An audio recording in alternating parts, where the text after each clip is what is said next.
Hey, I'm just following orders. Let me get one of those slow motion pictures, bro. One of the slow motion pictures. You gotta shoot at 60 frames per second. Come on,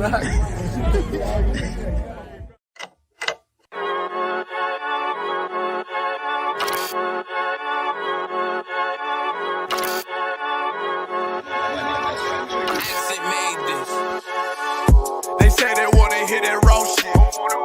These niggas claiming that they bullshit. These niggas better move and coach shit. As if they make the wrong move and coach shit. You see me, they like, ooh, keep on stopping. I'm on my way up and they ain't gon' stop it. They say they wanna hit that raw shit. Coming up, I'm about to bullshit. They see me, they like, ooh, keep on stopping. I'm on my body, real niggas right beside me. Damn right, I brought my army, going up like a rocket, and can't nobody stop me. These niggas garbage, so watch your mouth, boy. Coming all black, slithering house, call me mouth, boy. I'm off the hip like a cowboy. I'm a king, you should bow, boy. Shorty like, damn, man, you cut up. Nothing I can handle. 144 in the booth, going Rambo. Niggas do you dirty like a stick in a bando. That's why I play the corner like a bum with a banjo. I'ma lead by example. Ooh, keep on sobbing, got this bitch off the hand, got the juice, got the drip, about to hit the bitch with the salt. It ain't rap, this assault. Can't taste a bitch unless you with the coke. They say they wanna hit that raw shit. These niggas claiming that they bullshit. These niggas better move and coach shit. As if they make the wrong move and coach shit. One way, one way, one way, one way, one way. Coming up on my I do it how a veteran be. You better than me. I'm Reggie at the edge of the key. It's all money, no honey. Think you settle and see. You locked up, fucked up, and it's back to the streets. It's One West. You can check the residency. I reside with soldiers died on the soles of their feet. Cause there's death before designer. Ain't no coward in me. Cause I'm cold as a bitch's shoulder. You ain't calling a week. Get the cooking on this beat. Hope you like it well done. Got them killers rolling with me and they all red rum, red rum, red rum. Got you fuckers scared some. Get the banging on this beat till my fucking head numb. Black Glock, red drum, black and yellow air ones. Homie, you ain't got a vest. I suggest you wear one. Told these niggas we was going up. They was doing a lot of talking. Now these niggas ain't saying shit. Feeling like a legend in this shit. Lil nigga, I'm past veteran. Never feeling third. Lil nigga, I'm past second. Guns, I gotta have them all like Ash Ketchum. Shotty break a nigga ribs up like his wife left him. We all stepping. Kill you with kindness cause I'm dead nice. That 5'7" put you 6 feet, not talking height. That judge giving out 5, but you doing life. These hands are rude GPS. A mean right. That's mean right. We build different, you know the vibes. And we stamped it authentic, we notarized. I keep a 144 because I know a kind. Noah's Ark, you know I'm with animals when we flowing by. We back again, no cap, when I'm with Cap again. Yeah, they say they want smoking, so we matching them. Everything righteous, so you know when we get back at them, you get hit up with a K, but no acronym. They say they wanna hit that raw shit. These niggas claiming that they bullshit. These niggas better move and coach shit. As if they make the wrong move and coach shit. You see me, they like, ooh, keep on stopping. I'm on my way up and they ain't gon' stop it. They say they wanna hit that raw shit. Coming up, I'm about to bullshit.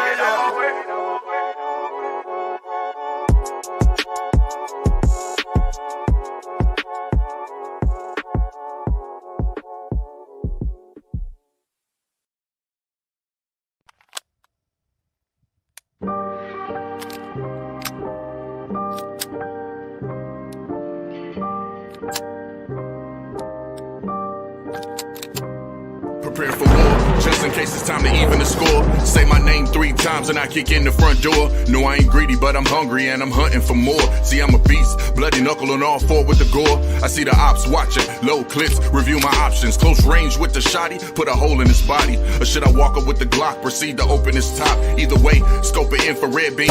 It's a dead shot, pressure is really nothing. I come equipped with the drama. Disrespect, I send my niggas on the flight like Osama. Run your mouth, you might be talking through a tube to your mama. Here's the point, I ain't the type of nigga to be saying that I'ma do anything I damn sure wouldn't do. Your people talking real loud, but I'm aiming for you. Luke Skywalker, and I'll be back to get your 2 live crew. So while it's popping, you shaking and you don't know what to do. Know those rounds for you.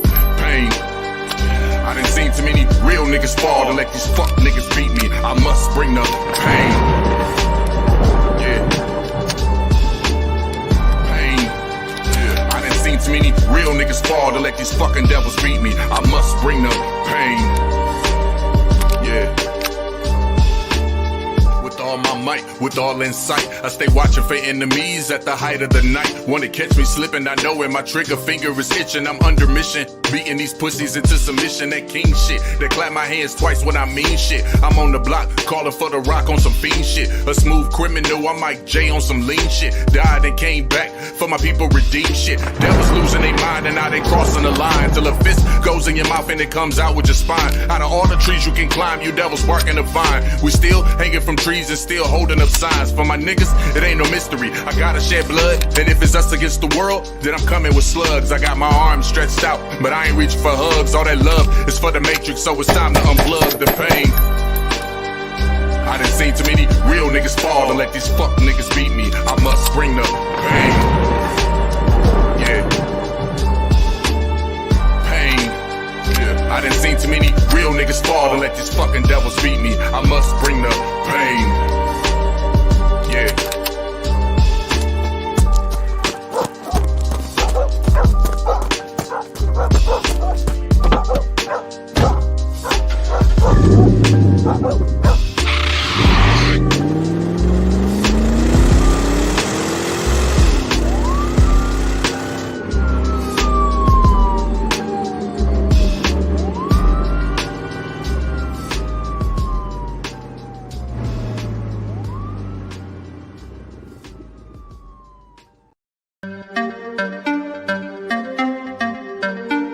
Yay-Z,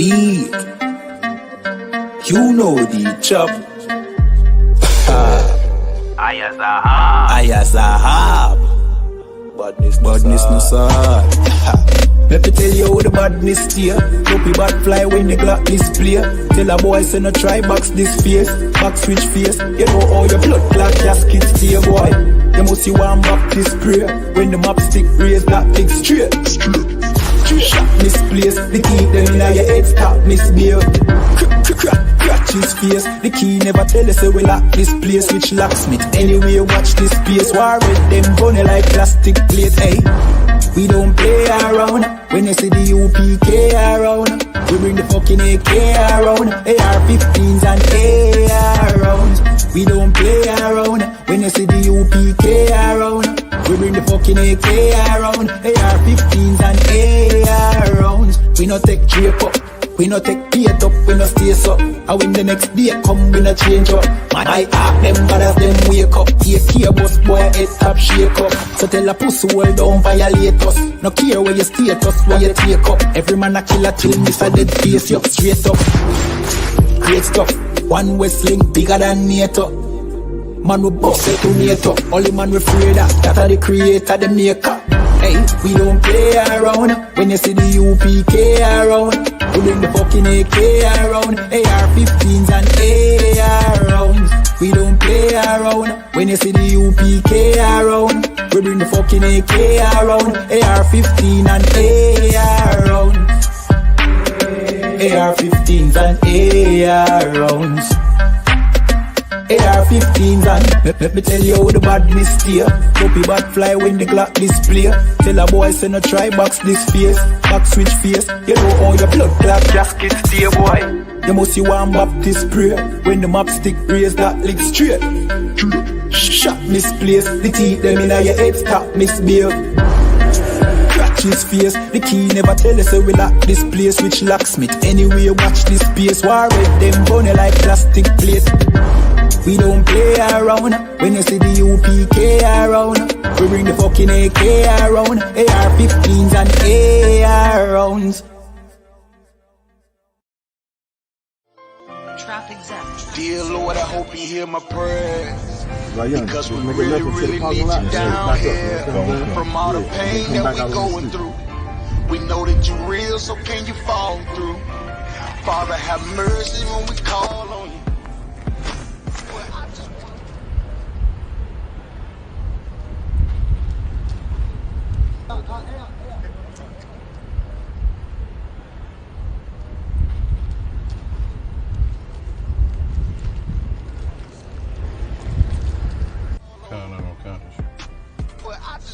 Before he say yeah. Say about 5 minutes. Waiting and to play with. I raised my children up to say the same shit. Dear Lord, I hope you hear my prayers. Because we really, really need you down here. From all the pain that we going through, we know that you're real, so can you fall through? Father, have mercy when we call on you. But I just wanna fall on you. To show the devils you waiting and to play with. I raised my children up to say the same shit.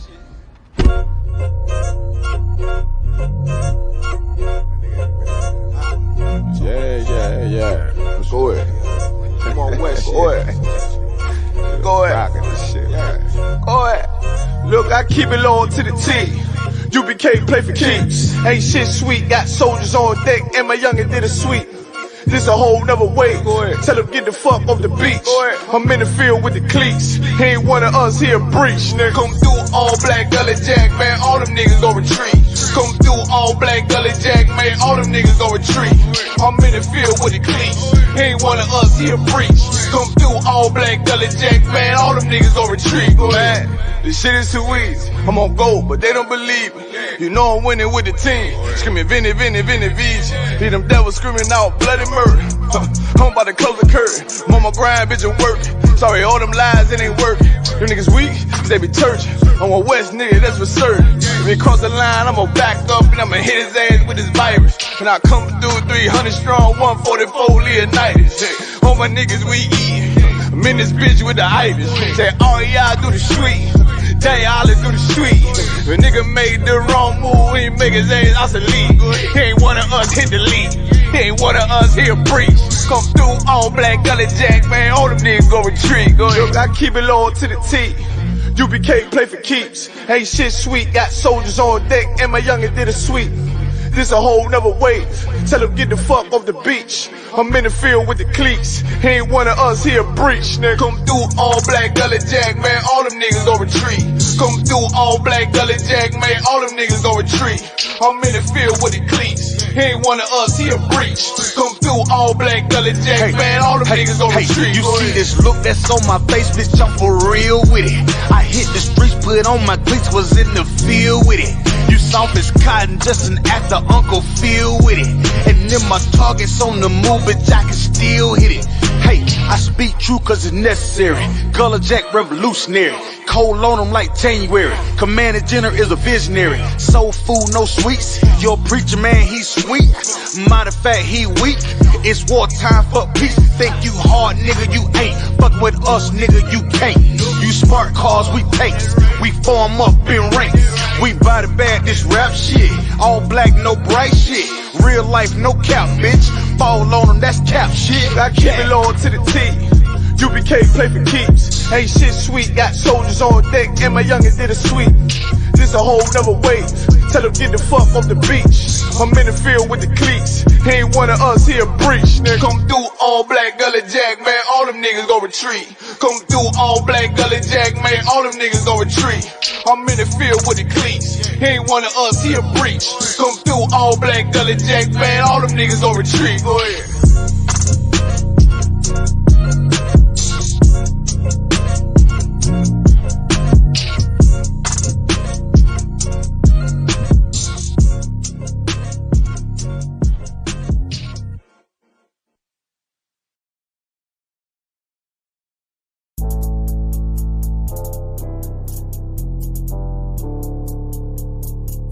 According to God, the white man is the devil.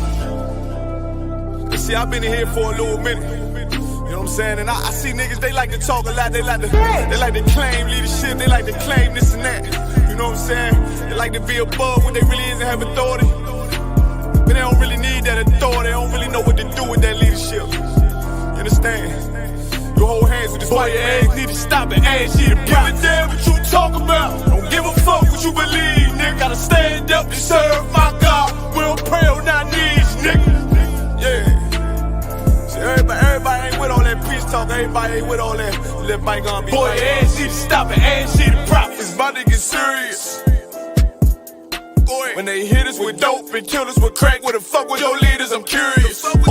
He cashed out on your blood, traded you in and bought a new biz. Ask you the prophets, I tell you the scheme. If you don't wake up, you gon' die in your dreams. I say you won't tell you no more. I swear these crackers try to kill us slow. Just spoke to a nigga and fed he up for parole. Because of the COVID, it feel like the hoes in this world that don't go together. Know it's gold in the ghetto. I'm in the city blazing with my niggas. Just told the devil the score never settle. Yeah, see the props. I'm tired of these niggas keep talking about, you know, you respect my religion, I respect your religion. Boy, your ass need to stop it, ass see the props. You know, like we all come together. Cause you know, they say God so loved the world. God so loved the world, and know boy, your ass need to stop it, ass see the props. Don't give a damn what you talk about. Don't give a fuck what you believe, nigga. Gotta stand up to serve my God. We don't pray on our knees, nigga. Yeah. Hey, gentlemen, young, we don't pray on our knees, nigga. Gotta stand up. You know what I'm saying? Boy, your ass need to stop it, ass shit. Oh, I'm with step, I'm solid for show. For the fake niggas, stay solid, I got it, let's go, let's go. I ain't taking no loss, ain't no token when we got the flow. Ain't no peace, just pay with your own. I'ma be loyal to the right arm. Tell him we can't keep me slave. And I can never let bygone be bygone. Got your baby mother on high, got your baby pass through the fire. Ain't she the prophets? That baby so belong to the Lord. How dare you abort it? Devil will failure, bitch, I can afford it. I prepare slaughter, you bring me my water. Push your leaders weak, let them lies slip through their teeth. Their ass need to stop it, ass see the prophets. That's just the reality, Christians. I'm sorry to hurt your feelings. I know your pastor lied to you every Sunday for 30 years, but that's what the church is for, lying. That's why they exist, to lie the money out of your pockets. Boy, your ass need to stop it, ass see the prophets. Give a damn what you talk about. Don't give a fuck what you believe, nigga. Gotta stand up to serve my God. We don't pray on our knees, nigga. We don't pray on our knees, nigga. Gotta stand up, serve my God. We don't pray on our knees, nigga. ISUPK presents Ask Ye the Prophets weekly podcast.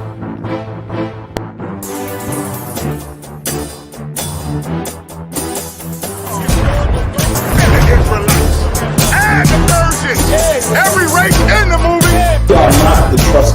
We are not to trust the oppressor, and we are not to trust the other. Send in your questions to AskYeTheProphets@gmail.com or Ask Ye the Prophets on Facebook.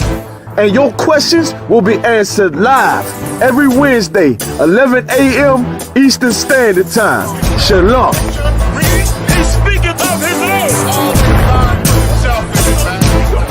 What's that whole commandment? The white man made himself be the Egyptians and the Israelites. And the Persians. Every race in the movie.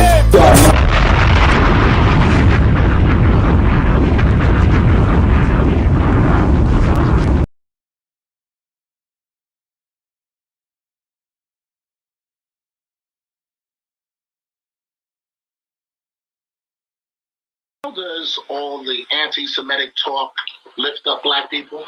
I don't understand, sir, what you mean by anti-Semitic you know talk. Exactly. I don't know what you mean. When I say anti-Semitic talk, and I don't want to repeat the comments that you've made, and some of then you don't want to ask me the question about the cracker comments, the comments constantly about Jews keeping blacks down. Let's look at that, sir, if you will. When I say, Brother Dominique, the cracker is a term of white origin. It is not a black term. And it is a term that has both a literal meaning and a figurative meaning. It means the cracker who cracks the whip or the whips with the old cat o' nine tails from chattel slavery. But it also indeed means one who cracks a whip today. Giuliani, Safer, who cracks a whip to keep his slaves or to keep his subjects or people he would like to be his slaves or subjects and would like to keep under his control, to crack that whip and keep them in line, to tell black elected public officials, I'm not going to meet you when Jallo was shot at 41 times or Brother Abner Louima was sodomized. I'm not going to meet with you, but to immediately set up negotiations with the community, the so-called Jews in the Brooklyn area when something happens in their community. That's a cracker. We always said on the plantation, Lord, child, Lord have mercy. Here come the cracker man. He's the one who cracks the whip to keep you in line. Okay, well, what is, besides the... And the so-called Jews, I say so-called, not in mockery, Brother Dominic. I'm not playing to any cameras. They are the so-called Jews because we are the true Jews, the true Hebrews, the true and real Israelites whose birthright has been stolen by them. We are the true ones that fulfill Bible prophecy and scripture. All right, we on. Most High in Christ, Most High in Christ.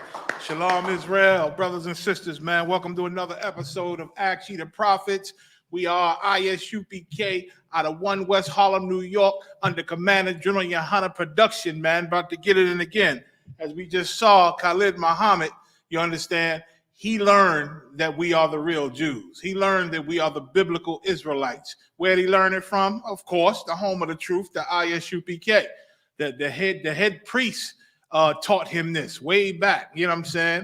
In the 90s, I think it was, or the 80s, they taught him this and taught a lot of brothers that came through, man, came through the school back then, the ISUPK. You understand? The problem is Khalid Muhammad, even though he knows the truth and know what we taught him, he still lead our people to an Arab religion. You understand? Why the hell would he still be the fruit of Islam after he know the truth? And he's spouting the truth. And in that video, he bring out scriptures. I don't understand how you Muslims, man, you always quoting the Bible. You always quoting scriptures, the real prophets of the Lord, who are black and brown people. And you claim black and brown people, you understand, but you lead us to an Arab people, man. You understand? You playing a very dangerous game. Can I get a scripture? Mark 4:24. You need the mic or you good? Do we need the mic? No sweat. So Mark 4:24. I want to get in this. This is just concerning Khalid Muhammad, this here, and you know, and those like him. Then I'm gonna get into certain points that he made. You understand about Jewish people. You understand. Mark 4:24. This is the book of Mark, chapter 4 and verse 24. And he said unto them, and he is talking about our King, Yahushua, our black King, Jesus Christ. Read. Take heed what ye hear. Like you listen, take heed, be warned for what you learn. Hear meaning learn. You better be careful and take some thought on what you learn. You understand? Read. With what measure ye meet. Because what you learn, it matters. What you learn matters to the Most High God. You understand? If you didn't learn that you Israelites, you learn that you the 12th tribe, you learn that truth. For you to go push Islam is going to be a horrible thing that you're going to have to pay for. Take heed to what ye hear. With what manner ye meet, read. It shall be measured to you. It's going to be measured back unto you, man. So depending on what you learn, what you know, you understand, that's what the Lord going to hold you responsible for. He's going to measure what you learned and what you know. He's going to measure that with your actions, man, and how you move and what you saying out of your mouth. You understand? You can't say we are the lost tribes of Israel and the Jewish people have stolen our culture. All that's the truth. But you can't say that and then say, come on to mosque number 12 or 10 or whatever. You know what I'm saying? And learn about Allah and the beneficent Master Farad Muhammad and all that crap. You understand? That's a hypocrite. Be careful what you learn, man. The Christ is saying this. Be careful, because whatever you learn, you're going to be responsible for. You're going to be held accountable. That's what it means. It shall be measured unto you. You're going to be held accountable for what you know. Read. And unto you that hear shall more be given. You understand? And if the more you know, listen, the more you're going to be responsible for. And if you teach that, what the Lord say, teach what you learn, and teach the truth, listen, the blessing is going to be given to you. You understand? But if you learn these things and don't do a thing with it, man, then, you know, curses and punishments will be given to you. You understand? So that's it. So now, Khalid Muhammad in here, he said, he told the brother was poor. The brother was so weak and so Edomite. He dissed the brother during the whole interview, and the brother just swallowed that and kept on going because he working for our oppressor, man. You know what I'm saying? But what Khalid Muhammad don't know, he's working for the oppressor too. You understand? He's working for the oppressor too. You understand? He used the term anti-Semitism, like Jewish people, Caucasian Jewish people. they use that term anti-Semitism to scare the world. You understand? First of all, I'm gonna read the definition of it. It says hostility toward or discrimination against Jews as a religious or racial group. That's the that's the definition of it. You understand? Of course, and it was coined by some German back then who was fighting against, it was white on white crime. The Germans was fighting against Caucasian Jewish people. You understand? Or the Khazar Empire, because they were saying they were Jews and Jewish. You understand? The Germans were offended because everybody knew at that time the real Jews were dark-skinned people. You understand? And so now they had a problem with them and started to murder them and all that, burn them in ovens and do horrible things to them. You understand? But that ain't our business. The hell we sad for and holding vigils for the Jewish so-called Holocaust. That's white on white crime. That's their business. Right. They're a bunch of animals. You understand? Let them handle that. Let them cry over that and worry about that. We got to worry about our own, man, and try to teach our brothers and sisters, man, how not to have violence against each other. We got to fight for that. You understand? Our Holocaust was much greater than theirs, but theirs is respected worldwide because why? They have power. They have power. And that's the only difference between and look, when we're going to it in a minute, that's the difference between who can be a racist and who cannot be a racist. Jewish people are anti-Semites. Right.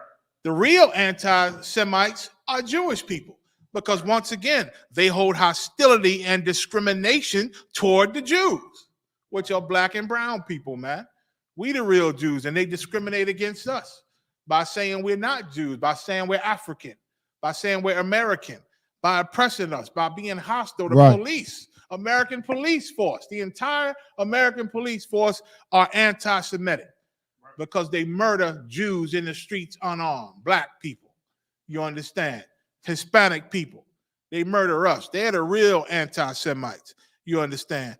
And Jewish people, white people, use that term to bully the world. You understand? So most people will be afraid to question Jewish's authenticity. You know what I'm saying? They'll be afraid to question them and say, wait a minute, how are you a Jew? There's 12 tribes to being an Israelite.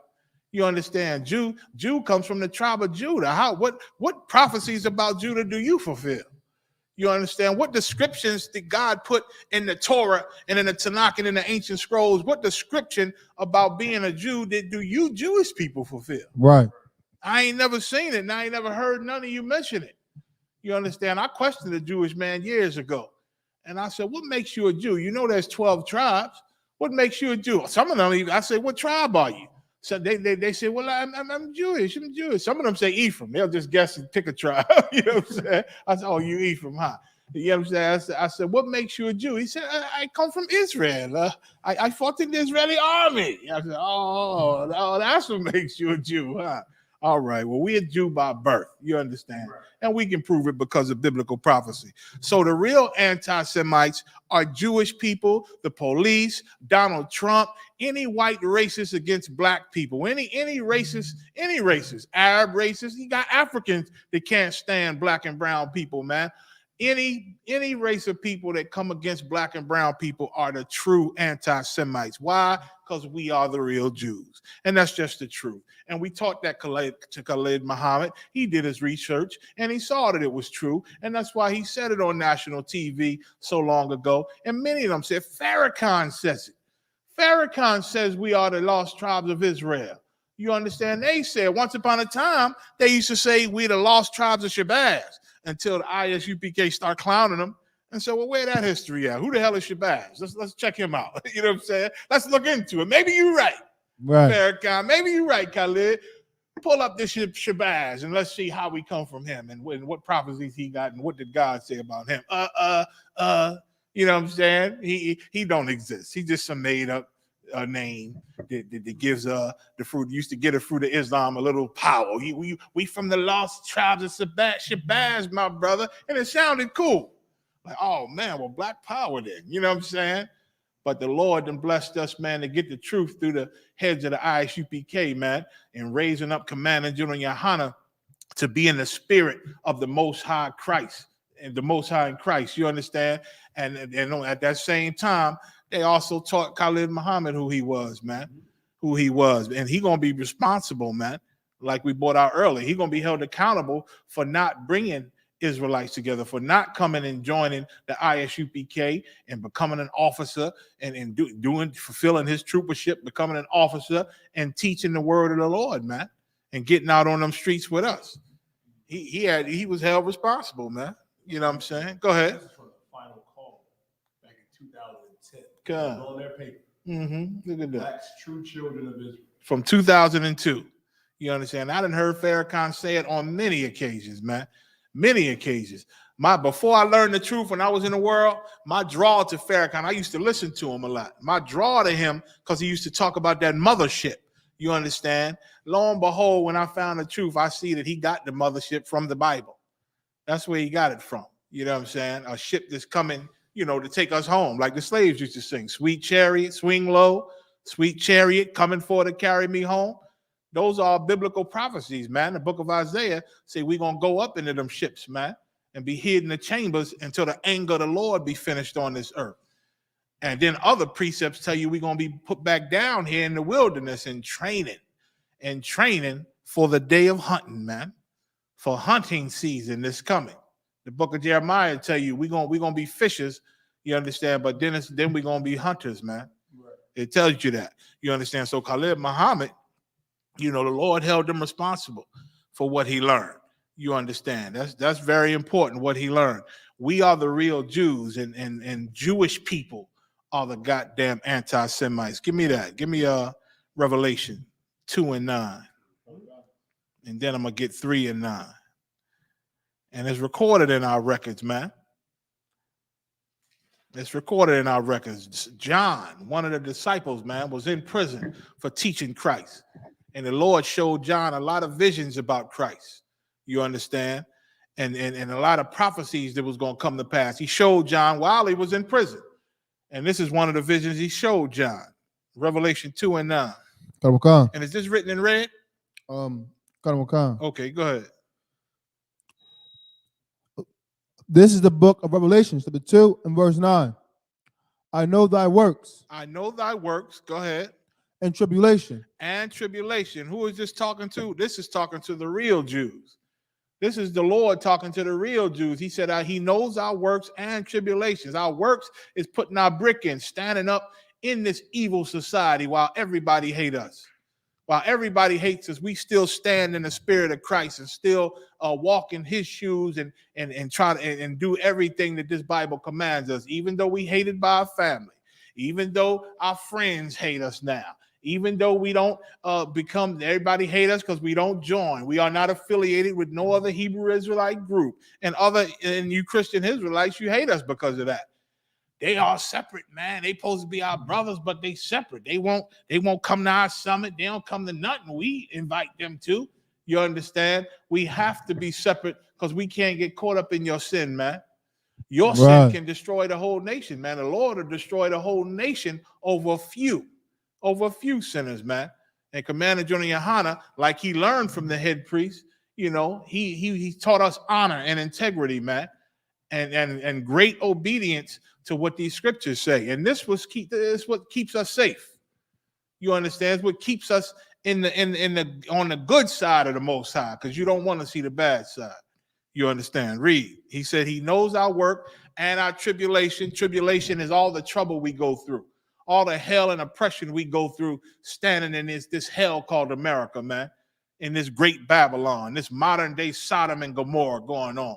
Homos taking over. You understand? Everybody taking over except us. You understand? Everybody has power and has a voice except us. Commander General Yohana just went over when the first brown president got in, Barack Obama, who is not an Israelite, he's a Hamite, aka African.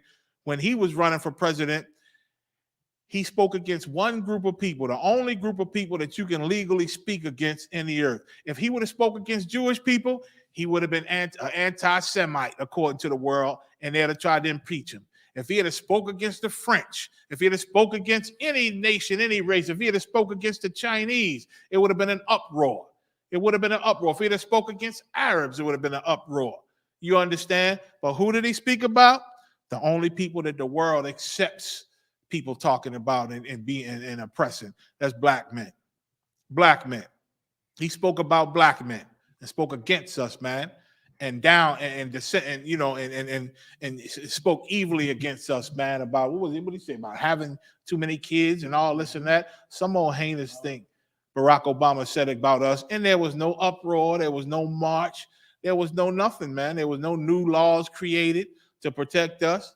But the minute you smack an Asian in the head, boy, it's a whole black Asian, it's a whole Asian hate thing in law put into the books now. Now, if you smack them in the head, you know, you get in trouble. You say anything bad about them, you could be arrested and all this and that for a racism and for you're right for a hate crime. You understand? For a hate crime, and then they add on more time to your prison sentence for the hate crime. You understand? But ain't no hate crime to hurt us. It's no hate time. Ain't no anti whatever when black men get shot unarmed in the street. There's no anti the police. They ain't calling them anti-black or anti-Negro. They're not calling them. They're not putting labels on them. Because why? We the ones that you can hurt in America. We the ones that you can speak against. You understand? Read. And poverty. And poverty. He sees the poverty we go through. He see the poverty we go through, but we still working, man. We still obeying them laws, and we still stand with the Lord. Because even in our poverty, you understand, we commit ourselves to the Most High in Christ. Read. But thou art rich. But listen, he came back and said, but thou art rich, even though you in poverty, even though you going through trouble and hell for standing in my name, you understand, and speaking, you know, in my name and representing me. Even though, you understand, he said, you still are rich. Why? Because you got a whole kingdom that you're going to get one day. You're going to get all the riches you ever dreamed of one day soon. You understand? Nobody going to be able to oppress you or hurt you anymore. You understand? You're going to be in charge. You're going to resume your rightful place in this earth as a king of the earth, man. Right. That's what we got to look forward to. That's why he say we rich, man. Even though it don't look good, we the people getting high, dying the most from any disease, you understand? Looking horrible because our oppressor paints a picture of us looking horrible. We'll get into that soon too. You understand? Even though we looking like the worst people on earth, and that's what they pushing out here, like we the worst people on earth, the Lord said we rich, man. Why? Because you the chosen people of God. That's why. That's why, and that's all you need. And all he requires is that you come back home to him and obey him. Right. And he gonna raise you up as a mighty, mighty warrior and king on this earth, man. You are rich, black man, Hispanic man, Native American, Indian man and woman. You are rich in spirit, and soon you're gonna be rich literally and physically. Soon. Read. And I know the blasphemy of them which say they are Jews and are not. And not only do we see our hard work in this hell, he also sees the terrible, horrible, satanic lies, the blasphemy of the people that say they are Jews and are not. Those are Jewish people. You understand? They are the anti-Semitic people. Right. You understand? If anybody's anti-Semitic, it's Jewish people. Right. Because black people are the real Jews, and they done robbed us of everything. They done stole from us, man. Read. But are the synagogue of Satan. But are the synagogue of Satan. That's what the Lord said. That's what the Bible say. The Bible called them Satan. We didn't make this up. We didn't have a meeting, some type of a group meeting and say, you know what? We're going to call them horrible names and just put that in the Bible. No, the Lord had the prophets do this, man. Right. The Lord had the prophets do this. Is it any more than that? That's in verse 9, sir. Read 3 and 9. Come. This is the book of Revelation, chapter 3 and verse 9. Like these devils, they robbed us, man. They robbed us of our life, man, our culture, our entire culture. You understand? And their racism, because of the power that they have, their racism was able to flourish. Was able to flourish all across the earth. And everybody just believed the lie. You understand? And that's the problem. Like Khalid Muhammad, even though he found out the truth, and a lot of them in Islam found out the truth, they were loyal to a lie. They were loyal to a lie. The lie was their family. And so they didn't leave. You understand? They were loyal to the lie and they stuck with the lie. And everybody going to be held accountable for that. That's what's happening in the Christian church. Once again, they're loyal to a lie. They read the Bible. They know that the Christians say all the time, I know, he got dark skin and hair like wool. They know that. Yet they ain't going to leave this doctrine about the white Jesus. They don't leave the lie because they loyal to it. They was raised in it. They love it. It's like a friend to them. And even though they know it's a lie, it's still their friend. It's still close to their heart. That's That's religion, period. Christianity, that's Islam. That's all these cats in this Africanism. We done taught so many of them over the years that we are not African, and a lot of them understand what we're saying. And they've done the research, and they see that we are not African, but they done promoted this thing. A lot of them get paid for pushing the thing. You understand? A lot of them is monetary. They don't want to cut off their followers. They don't want to cut off all the people that they done lied to over the years. They too much pride to say, listen, I made a mistake. These are the right people. Get down with them. I'm getting down with them. If y'all got any love for me, y'all will come serve the Lord too in the ISUPK. You understand? But pride and that loyalty to a lie hurts them, man, and stops them. Revelation 3:9. This is the book of Revelation, chapter 3 and verse 9. Behold, I will make them of the synagogue of Satan. So now, the Lord is saying again, talking about the synagogue of Satan. Synagogue means chief house. So this is the top house of Satan.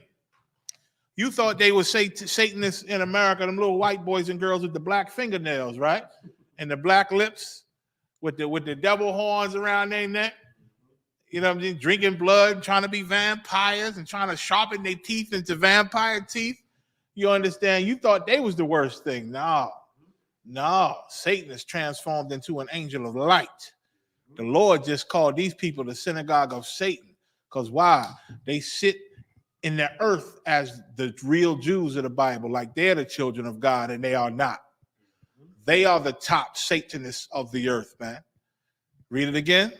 Behold, I will make them of the synagogue of Satan. And this is what the Lord going to do to them bastards. He going to make those Jewish people, those anti-Semites who hate the real Jews and rob us, he going to make them of that synagogue of Satan. Go ahead. Which say they are Jews. Go ahead. And are not. And they are not. They are not the real Jews. Black people are. Khalid was right because we taught him right. You understand? And all the brothers and sisters in ISUPK, your words are right. A lot of people hear us, man. Nick Cannon, what's that comedy broad with the dot on her cheek? I forget her name. Roll with Kevin Hart. Sometimes I forget it. Even Kevin Hart didn't heard the ISUPK. I forget her name. New actress chick. I forget her name. She got the dot on her face.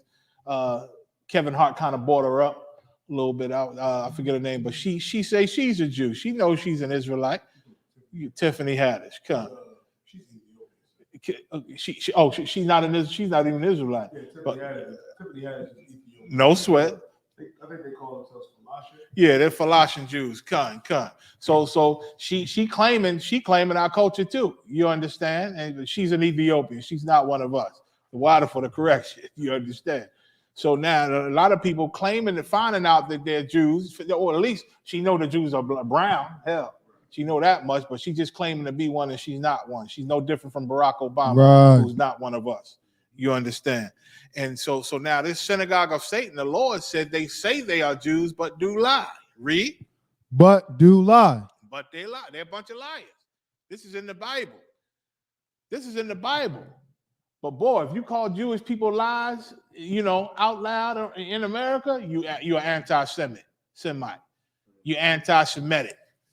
You could get fired from your job. They call it getting canceled. They can cancel you, cut off all your money because you say the Jewish people aren't the real Jews when the Bible says it, man. Read. Behold, I will make them to come and worship before thy feet. And that's a wonderful day. That's how we rich. We so rich in spirit because we are the real children of God, that one day the Lord gonna let the whole earth know that we are the chosen people of God. And they're gonna bow their knee to our King and submit. And these people who have robbed us, this synagogue of Satan, this top evil house of bastards, they're going to bow before us and bow before our feet, man. They're going to bow before our feet. They're going to respect and honor and apologize to the kings of the earth. You understand? So that's it on that. Let's get that, unless y'all wanted to bring out something, let's get that story about the missing Florida woman. And then I'm going to come back, man, on this racism.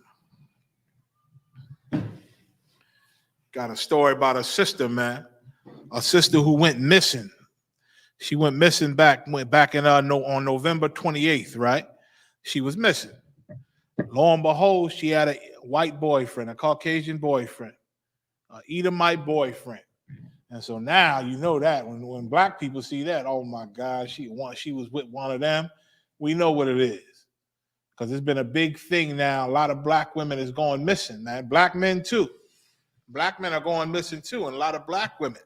You understand? And although the proof ain't there, because the people that I believe is doing it, they hold all the power and all the cards. And we're gonna read this story, and you're gonna see that this is just one that got caught. You understand? And it probably ain't the first black woman he did this to. You understand? And I believe all of them are doing things like this and discarding us like we mere trash, discarding us like yesterday's garbage. You understand? But this one got caught. You understand? Read when you get it. Missing Florida woman has been found dead. Her boyfriend is charged. So now they charged her boyfriend. Read. First, go ahead. It'll tell a story. Colonel Khan, sir. Deuteronomy 7:3.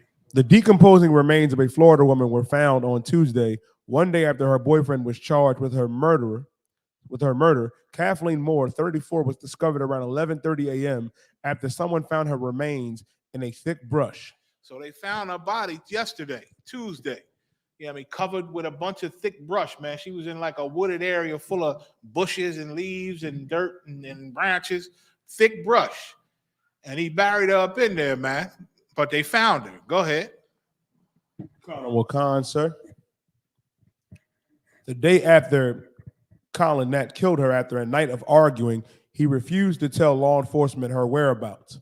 Pasco Sheriff Chris Nunco previously said.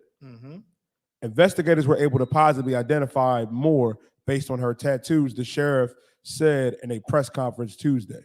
God, we able to put his picture up? Yeah, come on. No sweat. Let's show the world who this bastard is, man. And this is one of our enemy sons, man. Just murdered one of our sisters. And this goes on all the time. This is one that got caught. You know what I'm saying? And of course, the shuck and jiving Negro, I say, well, how you gonna be mad at that when we kill each other? That's always the argument when we talk about what our oppressor is doing to us. You understand? The difference is there's a couple of differences. The difference is when we kill each other, we serve life sentences in prison. We go to jail. You understand? It's nonstop. They try to find us and throw us in jail. Why? Because they can get rid of two of us. Right. One is dead and gone. They're gonna try their best to get the assailants who did it. Especially if they black, especially if it's more than one, they want to get them all and put them in prison, man, in that cage, so we can be slaves again under them. But when they murder us, man, it hardly ever goes to prison. They hardly ever make it to jail. And if the media blows it up big enough, they may have to go to jail for a little while. But boy, that appeal, they just wait and go on and do your appeal, man. We get you out of here. But you gotta start. You gotta do some time because it's in the media. It's too big now. You understand? But they hate putting their children behind bars, man. They hate putting their children in jail and holding them accountable when they murder. But we held accountable all the damn time for way less than murder. You understand? That's the difference. That's the difference. And when black people hurt black people, it's something that we should deal with, man. They should give Commander General Yohana the power to handle black and brown business and problems, man. Right. And we'll enforce it and have councils, and we'll do our own court, man, and render out whatever punishments the Lord let us render out, man. That's what need to be happening. But again, in this land of our oppressor, he's in charge. He has all the power. He has all the cards. You understand? So when they hurt us, there's really nothing we can do but protest and scream and holler and cry. You understand? And hope that it's the media picks it up and too many people know about it to where they have to do something. That's our hope. You understand? George Floyd was murdered on national TV before the world, and it still wasn't a guarantee that he was going to get justice. You understand? That's how it is for us. And this devil here, this meatball devil, you understand? Our sister made the biggest mistake in her life by marrying this fool, man. By marrying this guy. When God told us not to do these things, man, he tell us these things for a reason. You understand? These people are animals. And they have no love for us. Don't think because he'll have sex with you that he cares about you. The minute things go too far and you argue too far, you say something wrong, he becomes himself, the animalistic murderer that he is. You understand? Read Deuteronomy 7:3. This is the book of Deuteronomy, chapter 7 and verse 3. Neither shalt thou make marriages with them. That's the law. Marriage means sex. That's what marriage is. Right. You look up a synonym for marriage, it means a union. It's a union. It's a coming together. And you read any scholarly Bible dictionary, it tell you that union, that coming together, that marriage is defined as, is consummated and continually nourished through sexual intercourse. You can find that in the Zondervan Dictionary and other good scholarly dictionaries. It describes what marriage is according to God. You understand? When you have sex with somebody, you are married to them. You are united to them. When you make a peanut butter and jelly sandwich, you got the peanut butter, you got the jelly, you marry them together. Now they're one. Them twain shall become one flesh. That's what marriage is. And you create that marriage and you keep it strong through sexual intercourse. So this sister made the biggest mistake and started having sex with an animal, man. Started having sex with the beast of the earth, and he eventually took her life. And God warned us and said, neither shalt thou make marriages with them. Read. Thy daughter thou shalt not give unto his son. We ain't supposed to give our daughters to their sons, the sons of our enemies, man, the sons of these heathens. Read. Nor his daughter shalt thou take unto thy son. And Moses told us by orders of God to give us a law not to take his daughter to our sons, man. Not to take his daughter to our sons. Give me 1 Ezra 8th chapter and 83rd verse. 8 and 83 of 1 Ezra. We are by law commanded not to give our daughters to the heathen's children, man, to their sons, and not to take the heathen's daughter unto our own sons, man. We got 12 tribes we could choose from, black and brown people. You like a girl with hair like an Edomite? We got Israelites with hairs like that. It's not a sin to have hair like that if you're born with it. That's what the Lord gave you. We got sisters, and listen, they're Judites. Judites is light skin, if that's what you're looking for, light skin and a straight hair. Judites look like that. Ephraimites, Dominicans look like that. Issacharites, which are Mexicans that look like that. You understand? There's all types, man. We go from a deep, dark chocolate brown to a light sandy brown. You understand? We got all different shades in the 12 tribes, man. All different looks and appearances, all different hair textures, man. All different kind of builds, man.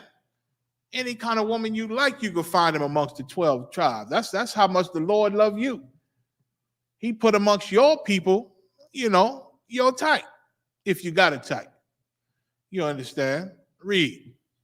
This is the book of 1 Ezra, chapter 8 and verse 83. That the land which ye enter into possess as an heritage is a land polluted. Now, this, although America is not a land that we, entered into to possess, it's the same type of land. Like when we went back to our homeland back then, it was polluted by heathens. It was destroyed like it is now. You got Jewish people, Caucasian Jewish people over there polluting our land. Right. And for sure, we in a land right now, this land called America, this is a land polluted. Read. With the pollutions of the strangers. Yeah, it's polluted with pollutions of the strangers, man. There's a very few in the ISUPK. We are a small group compared to the masses that serve Satan in America, man. You understand? And this land is polluted with the pollutions of strangers, man. Christmas, Thanksgiving, those are strange pollutions, man. New Year's Eve, Halloween, 4th of July, those are strange pollutions that this land is polluted with, coming from strangers of the land. Go ahead. Of the land. And they have filled it with their uncleanness. And they done filled this land with their uncleanness. America is very unclean, man. That's why the Lord gonna purge this land with fire, man. He gonna clean this land with fire. You understand? Because that's the only thing that'll get rid of the uncleanness out of this land, man. Fire. Right. You understand? And this land is surely polluted with strangers. Go ahead. Verse 84. Therefore, now shall ye not join your daughters unto their sons. See, there it is again, man. In 1st Ezra. Why join your daughters unto the sons of a polluted and unclean people? That is forbidden, man. It's forbidden. Read. Neither shall ye take your daughters unto your sons. And why would you take the daughters of a disgustingly unclean and polluted people and let your son lay with it, man? Lay with the thing, man. Huh? They say if you sleep with dogs, you wake up with what? Fleas, right? Fleas. They're going to infest you. You understand? They're going to infest you. And unfortunately, this sister lost her life because of it, man. Lost her life because of it. A lot of you sisters and you brothers, man, a lot of you, I heard you getting with Africans now. You get with these old dirty Africans. They are strange people also. Right. They are polluted and unclean. That Christian Israelite group had them Africans up in there, sleeping with our daughter, man, end up murdering her. All these heathens look at us like trash, man, and murder us. And the Lord warned us and said, don't mix with them, man. Race mixing is forbidden. Our God forbid it, man, the God of Israel. He said, don't give our daughters to them, and don't take their daughters unto us. Read. Verse 85.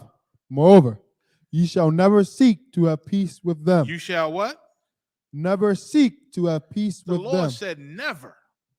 He said, you shall never seek to have peace with them. What is this peace talking about? It's talking about the love that most of us have for our oppressor, man. We love and honor and respect him too much because he got all the money, because he got all the power, man. When your God is way more powerful than him. And he only got the money because the Lord is punishing us and let him get rich. But then you missed the part where our God said he going to bring these bastards down and make them pay for all the evil, and all that power and wealth is coming right back to Israel, man. It's coming right back to us. So what you playing for?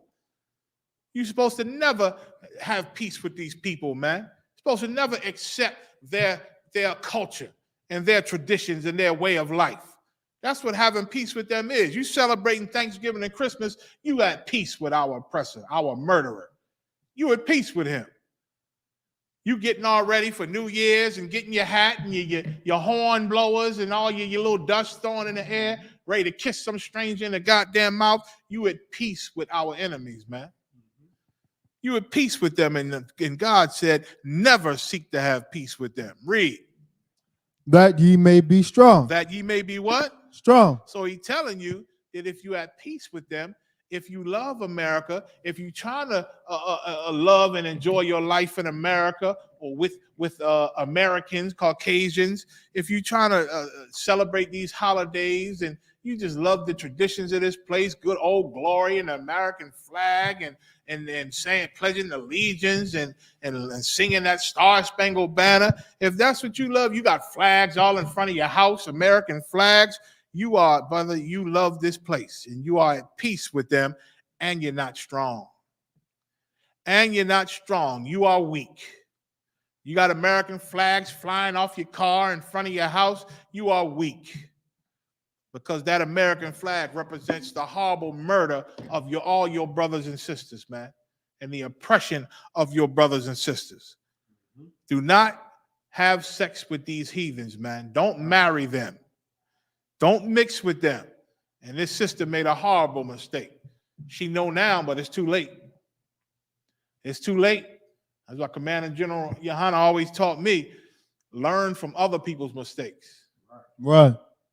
We don't have to learn the hard way like they teach you in America. You don't have to let your kids, well, they got to learn. Let them go out here and learn for themselves. No, that's evil, man. Right. Why let them go out here and learn for themselves when you can teach them so they can learn from other people's mistakes, man? Teach them about these other people that have lost their life and have been murdered and have died for doing things against God, and teach them that so they can learn from those mistakes. They ain't got to learn by making the mistake themselves. That's stupid. Right. That's just plain old stupid, man. You understand? The Lord said so that we can be strong, don't mix with them and don't seek their peace or their love. Read. And eat the good things of the land. And be blessed. Go ahead. And that ye may leave the inheritance of the land unto your children forevermore. And if we had our land back and we obeyed the Most High and we did not mix with these heathens, we would be strong as hell, man. We will be strong as hell. Commander General Yohana brought out a story from, who was it? Was it Einstein, right? Einstein. Quoted Einstein as saying, he said he's labeled as Jewish, although he's not really a Jew. He's not Jewish really, but he's labeled as a Jew. And he just rolls with it. And he realized one thing, that Jewish people, they don't assimilate into other cultures. And they don't fall and get captured into other people's cultures and their traditions and all that, because they know that makes you weak and that will destroy a race. If you assimilate or be a traitor or join into somebody outside of your culture and your race and your nation, man, it'll make you weak and eventually destroy you, man. And looking at black and brown people, we live in proof of it. Right. We live in proof that joining with your enemies, joining with other races and mixing with them makes you weak and eventually destroys us, because we're destroyed. We're destroyed and we're a very weak people, man. Read. It said, so to leave the inheritance of land unto your children. And we'd be blessed and we'd have our own land and we'll be unified with each other and we wouldn't mix with these other people. And then when we sleep with our fathers, our children will grow up with that unity and that love and knowing how not to mix with other people to keep our nation strong. And they'll be left an inheritance and a blessing from the Most High, and then they'll get blessed in our stead when we're gone. You understand? Give me Proverbs 5 and 15.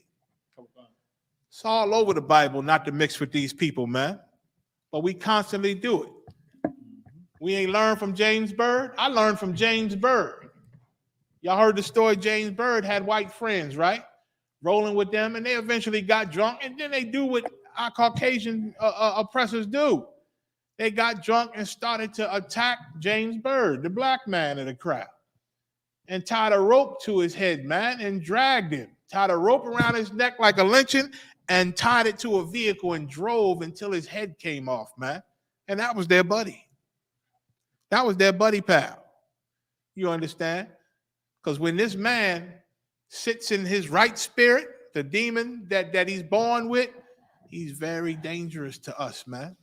He's very dangerous to us. And we got to learn that. Learn from other people's mistakes.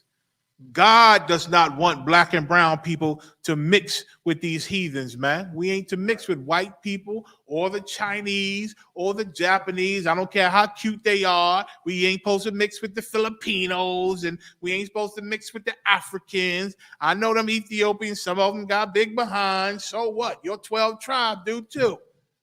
They do too, man. And I don't care how big they behind is, them Ethiopians can't hide that big bug head they got. I don't know how you look at that thing and see anything sexy. That's rightly done, let alone the smell, let alone the yuck that's coming off of them from under them arms and between them legs. You understand? My God, disgusting. You understand? We're not supposed to mix with the Arabs, nobody, the Cambodians. You understand? We ain't supposed to mix with them. The African nations, none of them. None of them. Ghana, oh, well, my husband, my man from Ghana.